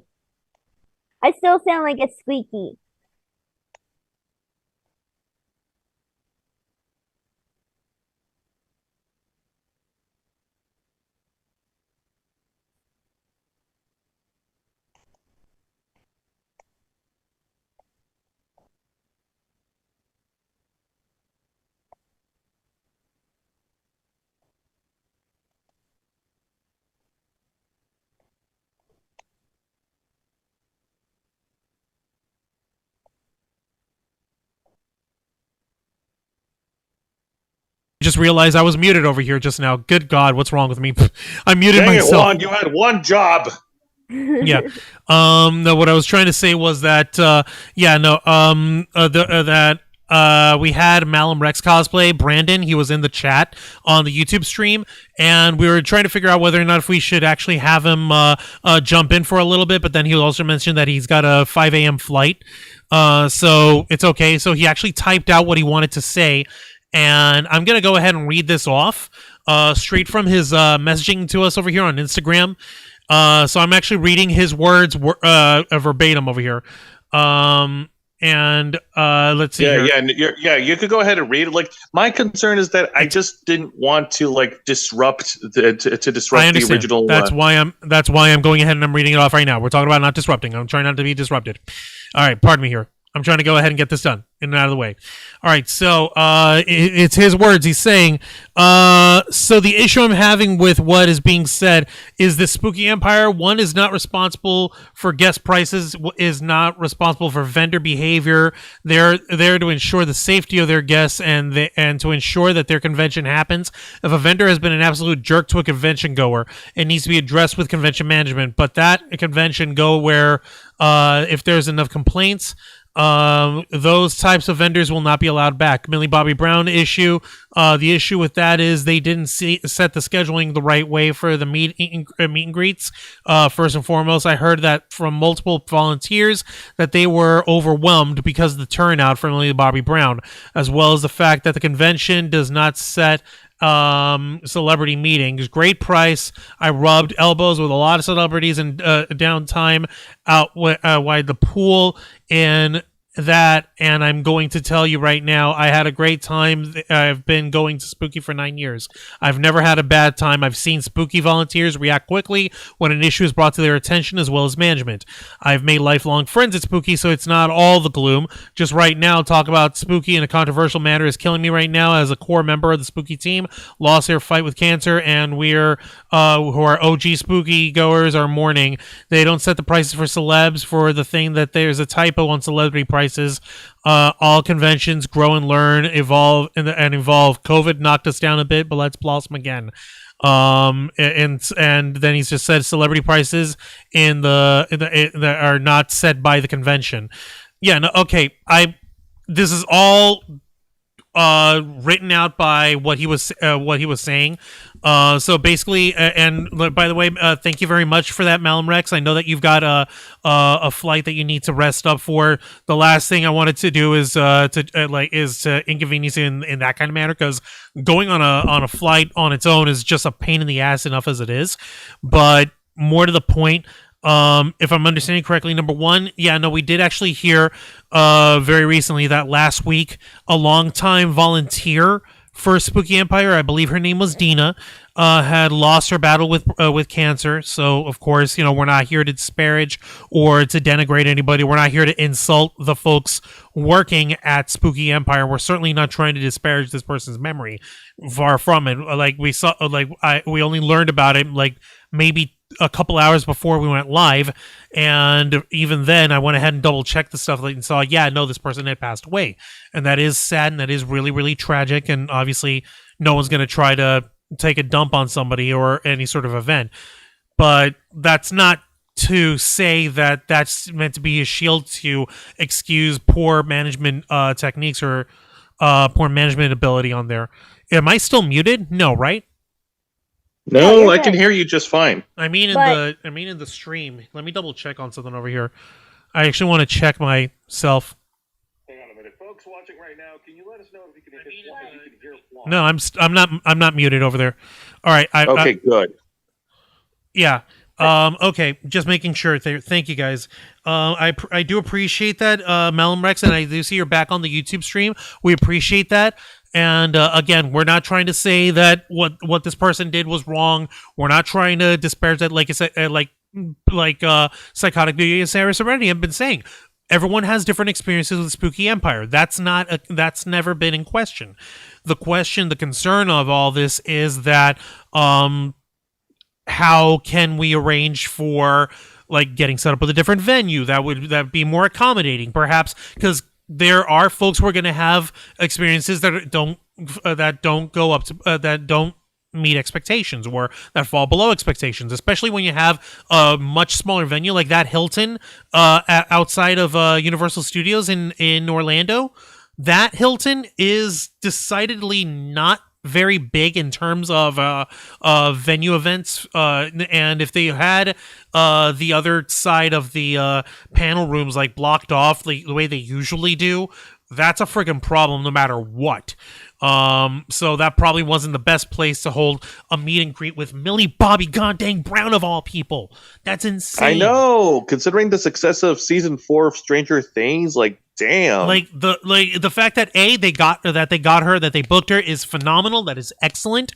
But you also have to plan accordingly and make proper preparations, because folks were left around looping around the outside of the building to go back into the building and get set up with your autograph or a meet and greet or a photo. That's crazy. That's insane. There has to be a better way of organizing. There has to be a better way of coordinating that stuff. And the simple solution is okay, try to book a different venue. Try to book one that's more accommodating to conventions. That's all it is. That's all we've been trying to do here tonight, and that's discussing issues that we've had at conventions and spitballing ideas on how to coordinate better or how to work better in future events. Because we want these cons to succeed. I know that we kind of take a little perverse pride in we've outlasted these other conventions that were actively disparaging the Ravens flock, calling us assholes and calling us we're drama mongers and that we're trying to break the entire convention down. They're trying to break up our happy family here at this one con, but we're not gonna let them. And then they freaking fold because it turns out that the con owner is a freaking asshole or whatever, and that they use their clout for XYZ ABC. We take a perverse bit of pride on that, but I'm going to let you in on a little secret. I'm going to let you find folks in on a secret that, Jose, I know you don't like it when we talk about behind the scenes stuff, but this is something that I have to bring up, and I'm sure Angel will agree. We don't want any conventions to fail. No, we don't. We want these anime and sci-fi and nerd culture and horror conventions, all these cons, we want them to succeed. We want them to flourish because we nerds don't get to go out that often. We want there to be a convention a month every time. It'll kill us monetarily, but it'll give us a great excuse to be able to go out and see people and to have these experiences. I was at MegaCon Orlando for 2 days. One of the days I was trying to get set up with a photo shoot with a friend of mine, crazy kind of cosplay. We couldn't do the shoot, but we got to meet up, and it was still nice.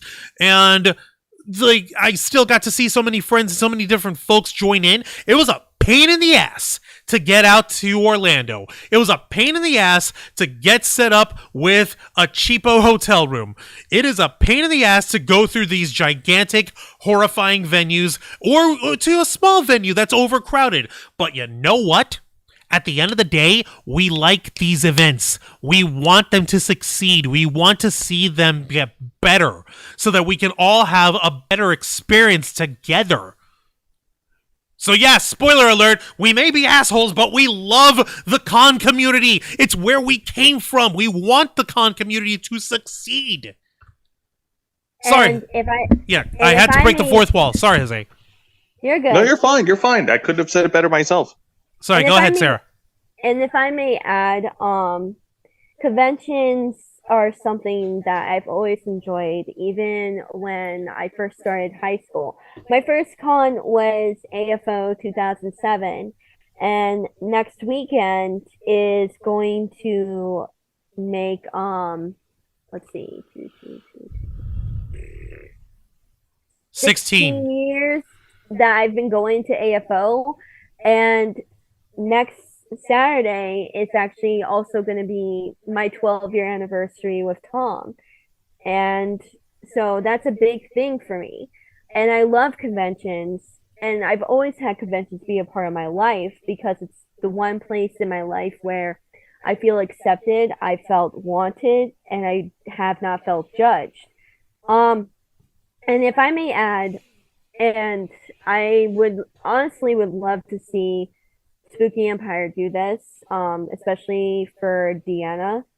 I would love to see maybe Spooky Empire tribute one of their cons to Deanna, and maybe have a charity ball to raise money for the Cancer Foundation to help bring an end to cancer, because nobody deserves to die by cancer. I mean, I did not know Deanna personally, but from what I've heard, she was a good lady, she was nice, she was kind, and she really enjoyed being a part of Spooky Empire. And for someone to die by cancer, that's really sad, really heartbreaking, and really tragic.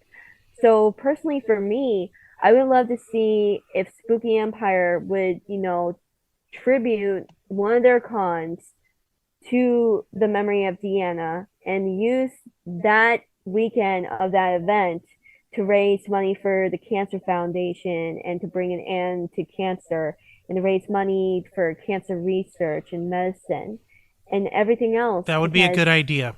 I'd be down with that, no problem.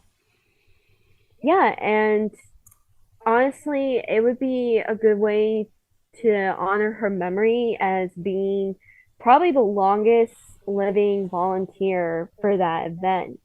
I mean, if I were a con owner, that's what I would do.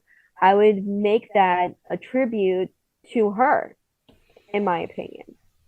That would be a nice idea. I'd totally be down with that. Yeah. Also, let me take a look over here. Mr. Geek Me Out saying, try to bring Spooky Empire back to Tampa Convention Center. I would love that. It makes my trip so much easier. That would be pretty Malum cool. Rex, who's back in the YouTube stream, saying, not saying it is just that there's things that need to be addressed and handled when they happen. Yeah, no, absolutely. It's just, sometimes the chain of command and sometimes the way the folks are organized with the volunteer team and security team. Sometimes there's no concrete way of communicating, and stuff falls through the cracks. We're not blaming anyone on that. It just shit happens, unfortunately. And this was one of those like, okay, we probably overbooked ourselves, we overextended ourselves with this particular event, but since they do hold it twice a year, they'll have later this year to be able to get set up with a better opportunity and a better chance for themselves. So we're not counting anybody out. We're just wanting to make sure that, hey, there was trouble here and that it's brought to people's attention. D Nice in the chat, she's saying that the next con we have here in California is Midsummer Scream, that's being held in Long Beach. I know Nerd Report is going to Mad Monster in Arizona. I can't wait to start going back to cons. I want to know if people still have their DS and Street Pass. Ha! And that's what I love doing. Oh my god, that is such a throwback. Street Pass with Nintendo DS. No, likelier than not, you'll find people with their Nintendo Switch or doing Pokemon Go on their Switch or on their cell phone. And yeah, F cancer. Fuck it. Fuck cancer up the ass. It deserves I agree. no mercy. No, 100%. I agree. F cancer. I don't like cancer. Yeah, that's why I'm saying, like, honestly, I would love to see Spooky Empire literally dedicate either this next event or next year's event, since technically this was the last one that she did. I would say maybe next year dedicate that Spooky Empire for her and use it as a way to raise money for Cancer Foundation and research and have like a charity ball event. Yeah. Makes perfect sense. I wouldn't have an issue with that. And yeah, like you can even if you have the admission or whatever jacked up a little bit, that extra bit that would go into the admission would be straight towards the donations. That way, every ticket purchase, whether it's a weekend pass or a day pass or a VIP or something, like the portion of that would go towards a donation to Cancer Foundation. Like, see, like we're just spitballing ideas. It's just like that would be the easiest way to do it, and that way you have your admission and then you have donation to go with it, and folks can easily tout that. It would be good PR if you just want to look at it on business, but truthfully, it's more important to honor Dina's memory and to try to do something positive in the wake of her passing. And honestly, that's exactly what I would do. I would literally use that opportunity to honor her memory. Maybe have her as a part of the design for the t-shirts for Spooky Empire or part of the banner as a way to honor her. And at the charity ball event, have maybe an auction for the best selling looking cosplay for someone to buy, and just donate those funds to the Cancer Research Foundation. Simple shit, easy. Like there's no downside on it. It would be a pain in the butt to actually coordinate, but that's for it's a labor of love, and folks will do that in order to honor their friend. I have no issue with that. And I'm pretty sure the folks at Spooky Empire, if they're listening, if they're watching, would be more than happy to try to take these ideas into consideration. Because, like, hell, we're spitballing free ideas here.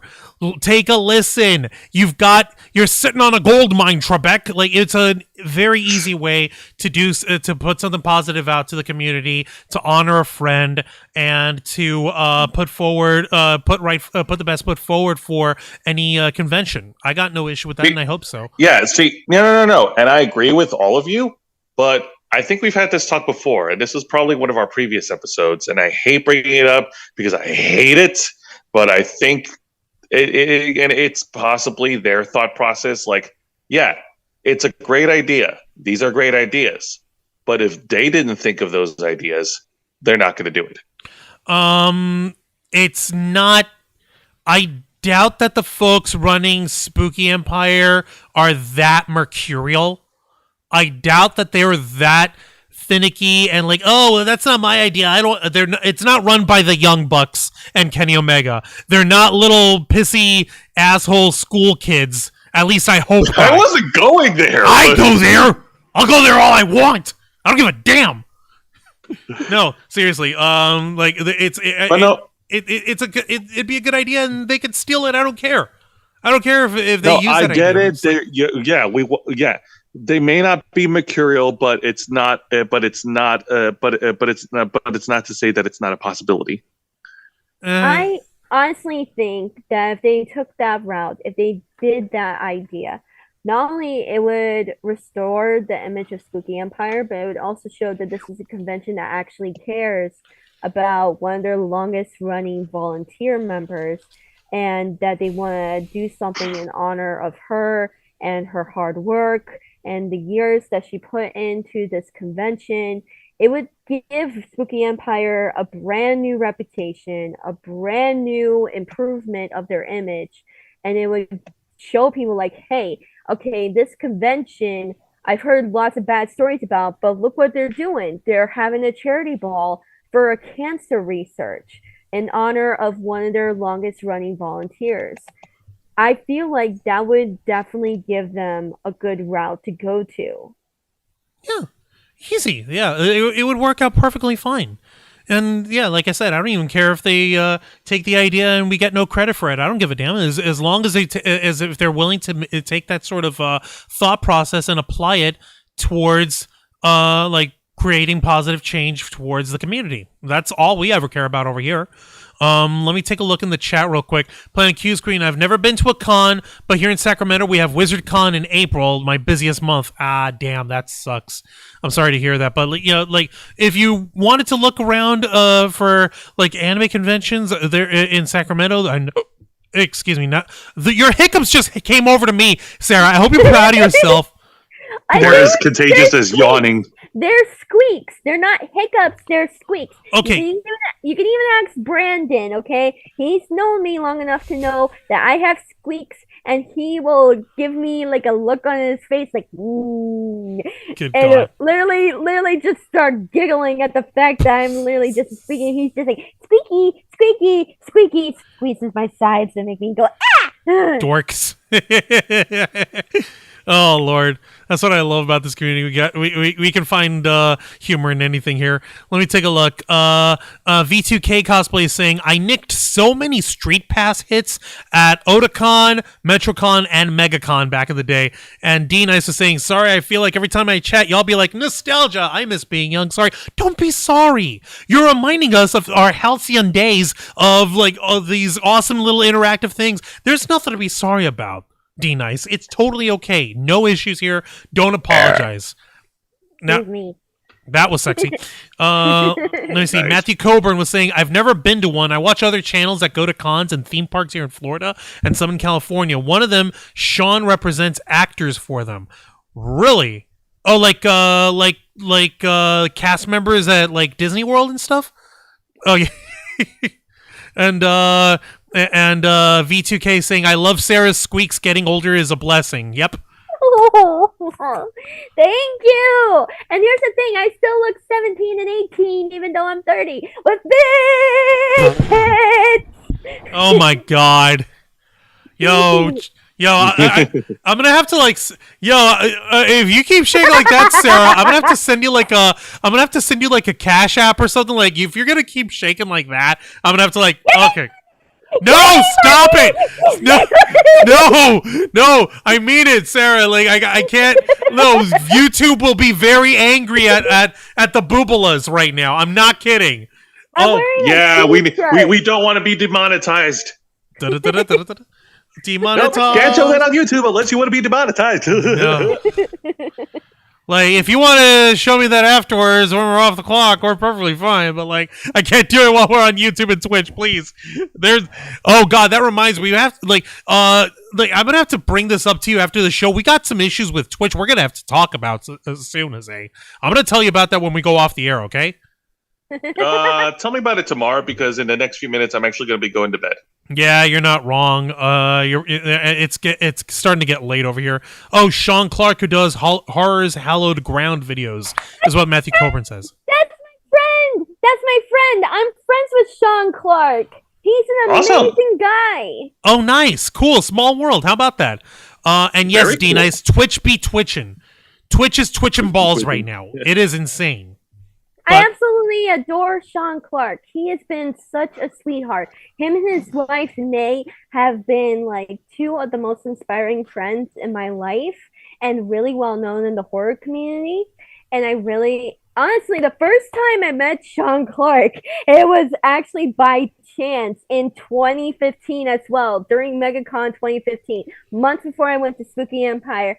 He was Norman's handler, but I recognized him because his first episode with Halloween for Horror's Hollow Grounds was on Halloween 20 years later special edition DVD. And I'm like, I know you! You're the host of Horror's Holograms! And he gave me a free autograph that says, Happy Halloween, Sarah. I found him on Facebook back in 2018, became friends with him, and we've been friends ever since, and he is just awesome. Nice. He is just awesome. That is so cool. I'm so happy for you there, Sarah. I know that you've got to go to bed in a minute, Jose. We have lives outside of this stuff. We don't just hibernate Sundays through Tuesdays and then Fridays. We've got to go destroy our brains at the altar of capitalism. Yeah. I'm gonna let Jose go ahead and sign off real quick. Jose, real quick, let's go ahead and get your final words on this and let us know what we can look forward to tomorrow night on this week's edition of Wrestle Rewind. Yeah, not a problem. So first of all, my final thoughts, I do want to reiterate what we said earlier, that no, we are not trying to trash cons. We are not trying to disrespect cons. We want conventions to flourish. We want conventions to actually become to be better every year. And it's very easy for people to take what we say and twist it online and come up with their own narrative. And if you're one of those people, well, fuck you. But that's not what we do, okay? And Sarah, I gotta say, the story that you've told so far has been very compelling, especially your near death experience from years ago. Like, my goodness, that is insane. Like, and it takes a lot of guts to present that story to the public, because whenever people come out with these types of stories, it's a 50-50 coin toss, because you run the risk of not many people believing in the words you say, but that was really brave of you. Well, to be perfectly honest, it wasn't a near death. I was dead. Okay, sorry. Thank you for correcting me. Yeah, but here's something I want to correct a lot of people on. Firstly, I was dead for 10 whole minutes, I was gone, which is why I have problems with my memory. I've lost a lot of my memory because I died. And two, I'm gonna clarify this right the fuck now. I did not go to hell. That is a lie. The belief that I found is correct. Not everyone who commits suicide goes to hell. That is not true. It is how you are in life and how you treat other people that determines where you go. I was on my way to heaven until someone picked up my soul, put it back a bye-bye, told me it was not my time, that my family still need me, that I was still needed on earth. It was not my time. Next thing I know, I wake up on the electrical box, literally having a serious wheeze, heavy breath, and I just start screaming, wailing, and crying. It felt like I fell back to earth and landed on my back, and I was flailing and just moving around and just crying and screaming. I did not comprehend about what was going on. And Tom is the one person who carried my body to the electrical box, put me on the electrical box, and did CPR on me for 10 minutes straight. While my brother stood there in shock, my dad came out of the house and he stood there in shock at seeing his youngest daughter being given CPR, while the man who found me in the tree was on the phone with 911 calling for an ambulance. Okay. All right. And I appreciate that. I mean, you listen, you don't owe anybody. I just want to make this clear. You don't owe anyone an explanation, I know. It's just that, I know that some people still have doubts about seeing, the other side, but I still remember seeing the other side. I still remember seeing what I saw. And unfortunately, though, even though I was brought back, I do have some permanent damage to my brain and to my chest. I can't say it's like full physical damage, but the heaviness I have on my chest, sometimes it gets hard to breathe and it feels like that there is someone sitting on my chest and putting a lot of weight on it. As for my loss of memory, I've lost a lot of memories to where there are some people I don't recognize, nor do I remember. However, there are still a lot of things that I do remember, but it's just most of the things that did not hold enough of a strong memory in my brain, I lost. Okay. So that's why, I use my cosplay platform to raise awareness for autism, for mental health, for suicide prevention, because I've had all three and I've experienced all three. And it's the same thing that I'm going to do once I do get famous and make my dreams come true. Once I do get on The Walking Dead somehow as Darla Dixon, I'm going to be using my celebrity platform to keep raising awareness for all three things because they need to be known, they need to be talked about, they should not be hidden behind closed doors. It's not a disease, it's something that needs to be known. Right. No, I completely understand. And honestly, I hope it does work for you. But that being said, I do need to bounce. I need to go to bed. All right, Jose. What do we have for tomorrow night on Wrestle Rewind? Anything special? What we got? Well, for tomorrow night for Wrestle Rewind, which is at 10 p.m. Eastern, right here on YouTube and Twitch, we're going to be returning to our regular format. We do have some exciting things that happened this time around. We have some new faces that returning to NXT. More on that tomorrow, and we have more details for the upcoming, for the impending televised debut of AEW Saturday Collision, which I will be sharing tomorrow night. And let's not forget, of course, reviews of Impact Wrestling as well. So yeah, no, absolutely, Impact. Of course, they have a pay-per-view coming up for this Friday. Like, man, it's crazy. They're cranking out back to back. That's insane. All right, yes, all right, Joe. Well, thank you very much for joining us and being part of the show. Thank you for that. We appreciate it, Jose. And we'll see you tomorrow night on Wrestle Rewind. Absolutely, absolutely. Thank you for having me, Juancho. And folks, thank you very much for tuning in. I want to give a quick shout out once again to Nikki Bella. Thank you for holding it down on the live chat with the earlier incident. And of course, Gene Rick coming in, helping out as well. Yes, indeed. Thank you very much, Gene Rick. We appreciate that. All right, folks. Thank you very much, Juan. Thank you for having me, and you guys have a good night. All right, bye, Jose. Good night, Sarah. Thank you very much for joining us. You are awesome. Oh, aren't you going to say that last thing they usually do, Jose? Nah, I'm good. Oh, all right then, Jose. You have a good night. All right, have a good night. All right. Usually, Jose wraps up by saying, like, "Hey, folks, also be mindful of where you get your news from, where you get your information from, and remember that we're all human beings at the end of the day." Anything on the public chat since I can't see it? Dean Ice is saying yes, thank you to you, Sarah, for sharing your experience from when you from when you left for 10 minutes. She's saying, OMG, you reminded me of my grandmother's wake. We had a huge earthquake here in SoCal, LMAO. We thought it was my mother yelling God or whatever. I don't want to go yet. And she smacked down to earth until she was ready. We were just trying to make ourselves feel better because experiencing an earthquake at a cemetery is not fun at night as well. So glad you're still with us. Exactly. Thank you for that. Oh my God. I can't imagine how terrifying that is because I'm from New Orleans and I can tell you this right now. I am an empath. So I have experienced the supernatural all of my life. And I will say this right now. New Orleans is one of the most haunted places on the earth. So my biggest advice to that is do not fuck with voodoo in New Orleans, especially if you don't know how to do it.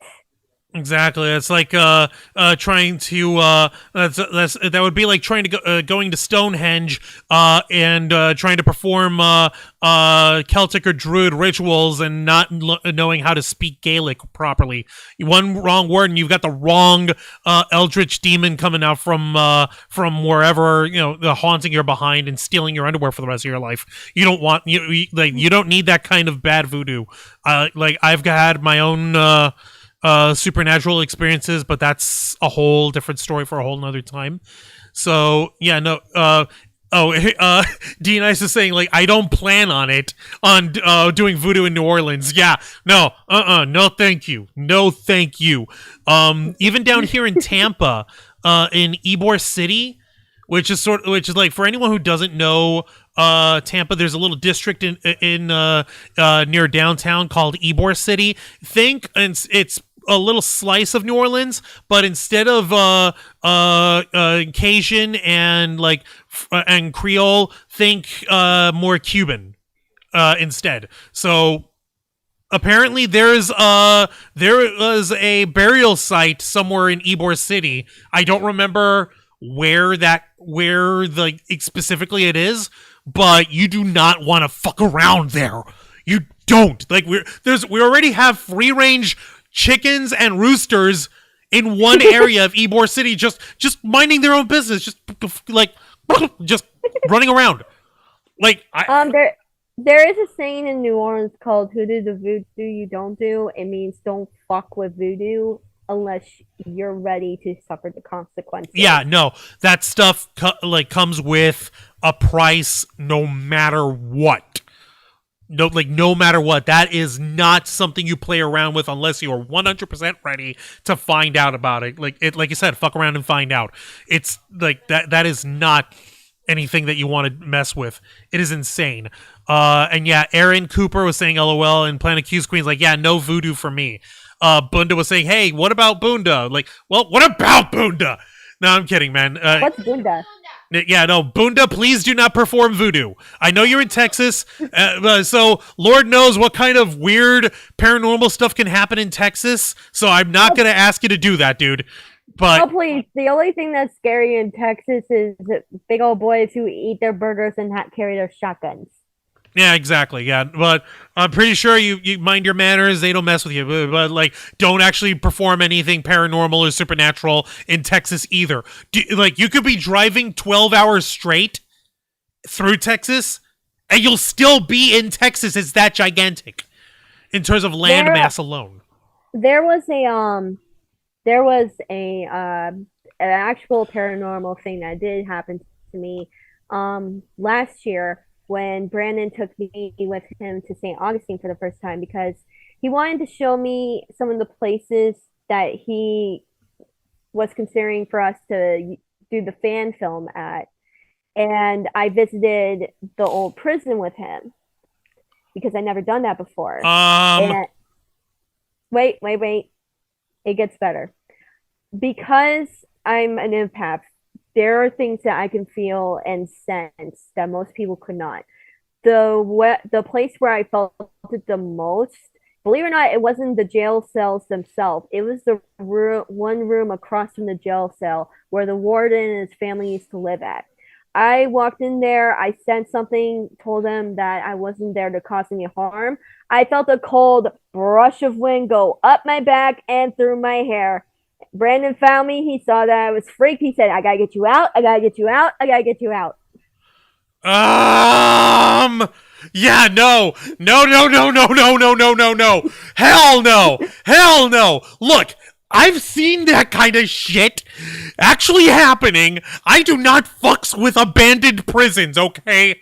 I know it's tempting, but you need to have a freaking exorcism and a cleansing by every possible denomination of spiritual or religious belief before you even want to touch that kind of ground. Especially if it's where a prison where they actually hold the executions on site or where there have been brutalizing of criminals and shit. No, thank you. No, thank you. Jesus Christ. I mean, to be fair, though, I would love to be able to go back to St. Augustine to check out more places that we could do the fan film at. The only thing that I would be concerned about is the spirits that would be haunting certain places. Because I know that some spirits don't want to be seen or don't want to be disturbed. Like I've encountered good spirits, bad spirits, shadows, quick spirits, and I've encountered spirits that don't want to be seen. If you see them and they don't want to be seen, they will be pissed off. Oh man. No. Oh, for God's sake. Dude, keep in mind, I've had this happen to me ever since I was a toddler because I was supposed to die 2 months after I was born when I was fatally ill with pneumonia in 1992. And because of that, that's why my teeth are stained, because they gave me tetracycline to save my life. But ever since then, I've always had a curiosity about death. I've seen spirits all my life. Hell, back in New Orleans in my old family home, whenever I would sleep in the same bed as my parents when I had a nightmare, I would see 3 figures come out of the bathroom door, my parents' bathroom door. And I would see a giant blob shadow, a woman, and a man. And at one point, I think when I was 12 years old, I had a nightmare that was so severe. I slept in my parents' bed, and I was at the very edge of the bed. The figures came out of the bathroom again, stood at the edge of the bed. The man spirit, however, came closer and closer and closer to where I was laying.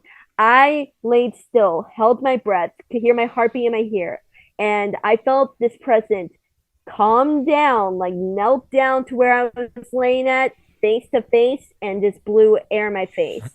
Next thing I know, I wake up, I look in the bathroom, see that it's daylight. My mom sees me, she's like, "Are you okay?" I said, "Keep the bathroom light on from now on." And she asked why. I said, "Keep it on." Yeah, do not. Oh my God, that is so messed up. After that, she kept it on. And after that, she kept it on for the rest of the time we were in New Orleans until Katrina came. She kept that light on.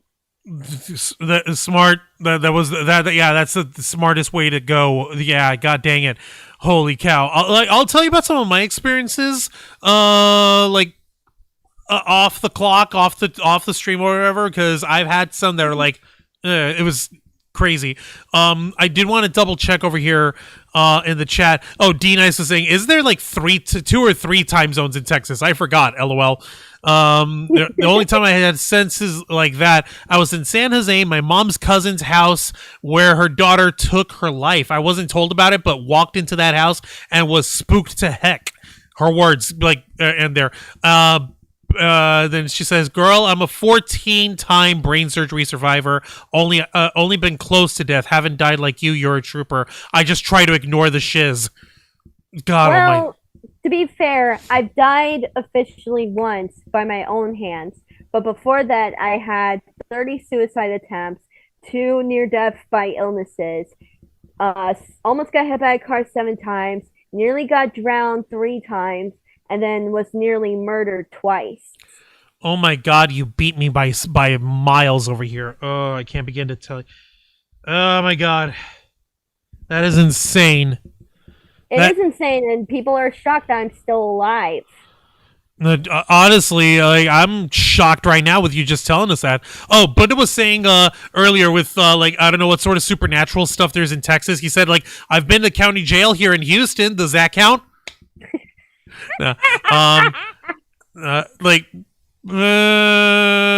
Debatable. Unless the county jail was haunted or something. He also said he had Sorry, go ahead. Tell Buddha I said that he can hear you. Since I know Sean Patrick Flannery lives in Houston, let me know if you ever see him. I'm pretty sure he'll probably spot him out for you. Bunda also says, I had pneumonia in 2017, spent 6 days in the ICU and 18 days overall in the hospital. It was not fun. I was in a coma for 3 days. Don't know if that counts as near death. That's it does. It does count because you're at the waiting room on there, and that sucks. So I've had medical experiences.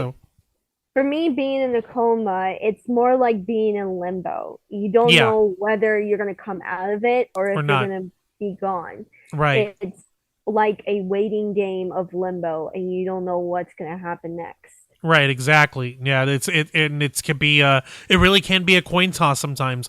Let's see. Matthew Colbert said, "I've never seen anything or anything that I know of, anything that you know of at least." And V2K saying it's not easy to ignore the shiz. Some of us can. Some of us have a hard time with it. All we can do is try. Yeah. No, it's when it comes to having that extrasensory perception moment or whatever, it can be tough to tune it out. But at some point, it does get easier. If it's it's like a muscle, it takes exercising.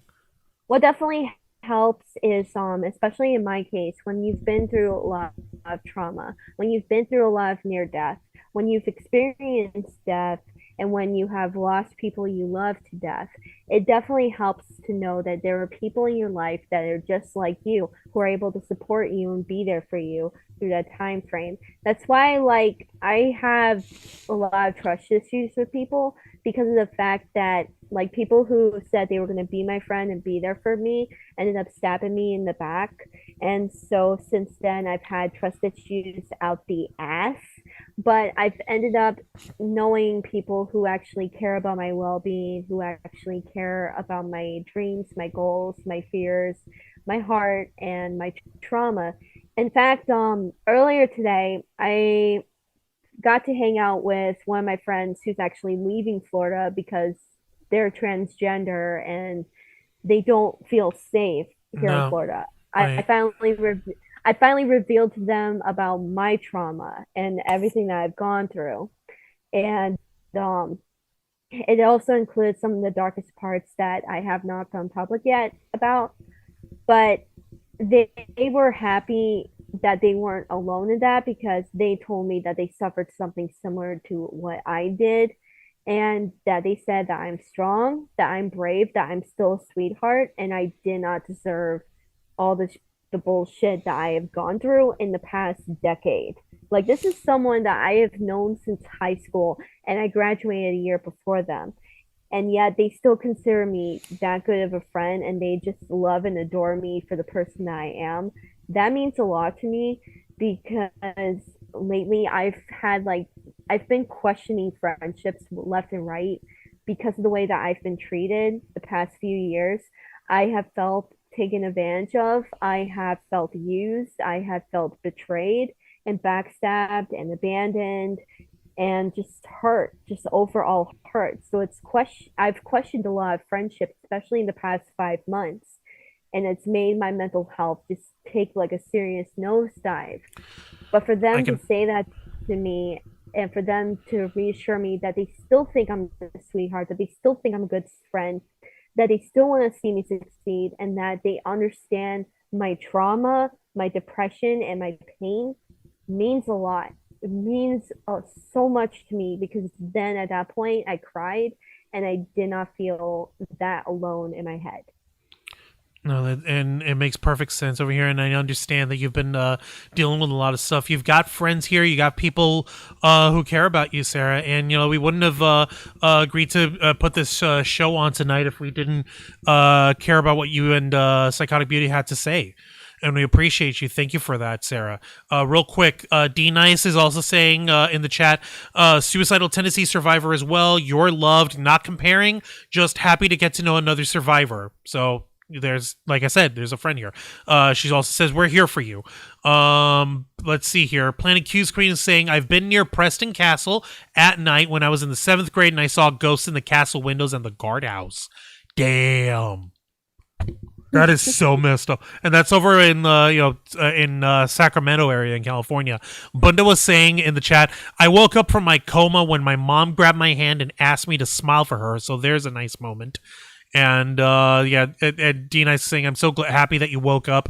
Like, I was happy for my mom, but thank you very much. And yeah, everyone showing Bunda some love. Bunda, I know that you antagonize us just for kicks and giggles, but we do appreciate you, man. Thank you for being with us here. It's all in good fun. We don't we ain't got nothing but love for you there, man. But yes, Sarah, I'm gonna go ahead and wrap us up over here. Was there anything else that you wanted to say before we go ahead and sign off for the night? Again, I want to express my condolences to Deanna's family members, her loved ones, her friends, and fellow volunteers from Spooky Empire. As I mentioned before earlier, I want to see Spooky Empire improve and grow and get better. And if I ever go back to Spooky Empire anytime soon, I want to have that 100% moment that I had back in 2015. And most of all, I would love to see Spooky Empire implement the idea for next year's Spooky in May to make that con a tribute to Deanna and use that event as a way to have a charity ball to raise money for cancer research and the Cancer Foundation in honor of her.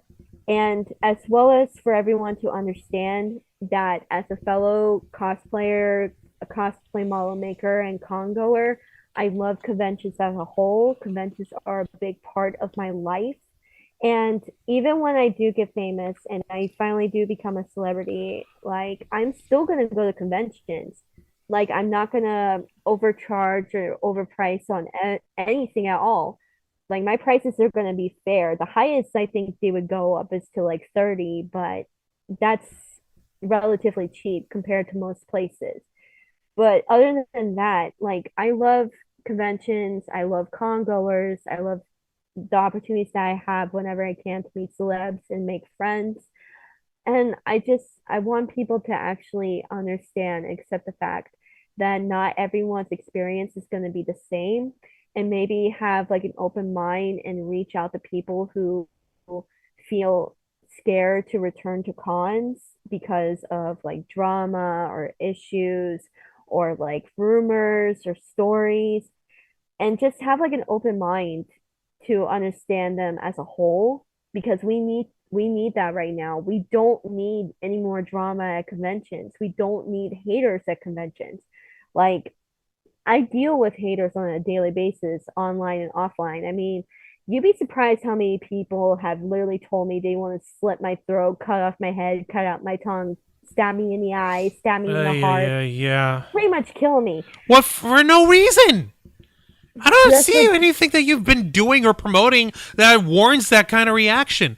But there's literally just being myself. That's all there is. I suppose that I suppose the best way to look at that, Sarah, is you're definitely doing something right, because if you got people who are that pissed off at you just for existing, you're pushing the right buttons. So like, hey, we've had our detractors. We have people trying to come after us and trying to tear us down, and we're still kicking, and so are you. So yeah, and two more things. One, happy Pride. Yes. Obviously, happy Pride for my fellow LGBTQA community. I love the LGBTQA community. I love transgenders. I will always be a supporter for them. If you need someone in your corner, feel free to come to me whenever you wish. Another thing is that I announced this on my live stream a few days ago, but I'm going to go ahead and say it now. After AFO passes next weekend, from June 19th until Phantasm comes in mid-September, I will be taking a break from events to work on my mental health, to work on my projects, to work on me and my goals for what I want with my life. And if you want to help with that, I would greatly appreciate it. Just also, please understand that the last thing I need in my life is negativity, any more drama, any more backstab, or anything like that, because that's just going to make my depression more severe and make me feel very vulnerable to where I cannot talk to anybody as a whole. Like I'm trying to move over from that fear now. And also, fuck the haters, fuck the Santas, fuck those fucking idiots who are fucking homophobe hate mongers who need to get fucked with a spiky dildo without lube. Yo, Steph, the Alter Nerd, would love you. By the way, she's our friend over in Yorkshire in the UK. Her nice little way of telling people off is take a cactus, lace it with chili oil, and shove it up your ass, kind of thing. Yeah, you two would get along so well on that front. And also, if anyone wants to take me with them to like a pride rally, I'd be more than happy because I've never been to one. And I love Norman Reedus and Spam! Jesus Christ. Oh my God. All right, Sarah, I'm going to go ahead and sign you off over here. Thank you so much for joining us here tonight. And we'll check you next time, okay? Yep, just remember, everyone, lots of love, not hate. And thank you, Juan, for joining me on here. I hope to do it again. Thank you for joining me. Thank you for joining us. Like we're the one running the channel. Thank you for joining us here, Sarah.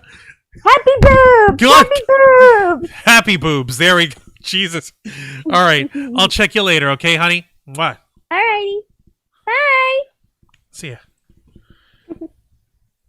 All right, so that was Sarah Serenity Magical Cosplay. I'm going to go ahead and wrap us up. We were running way long on this. Yeah, it's nuts over here.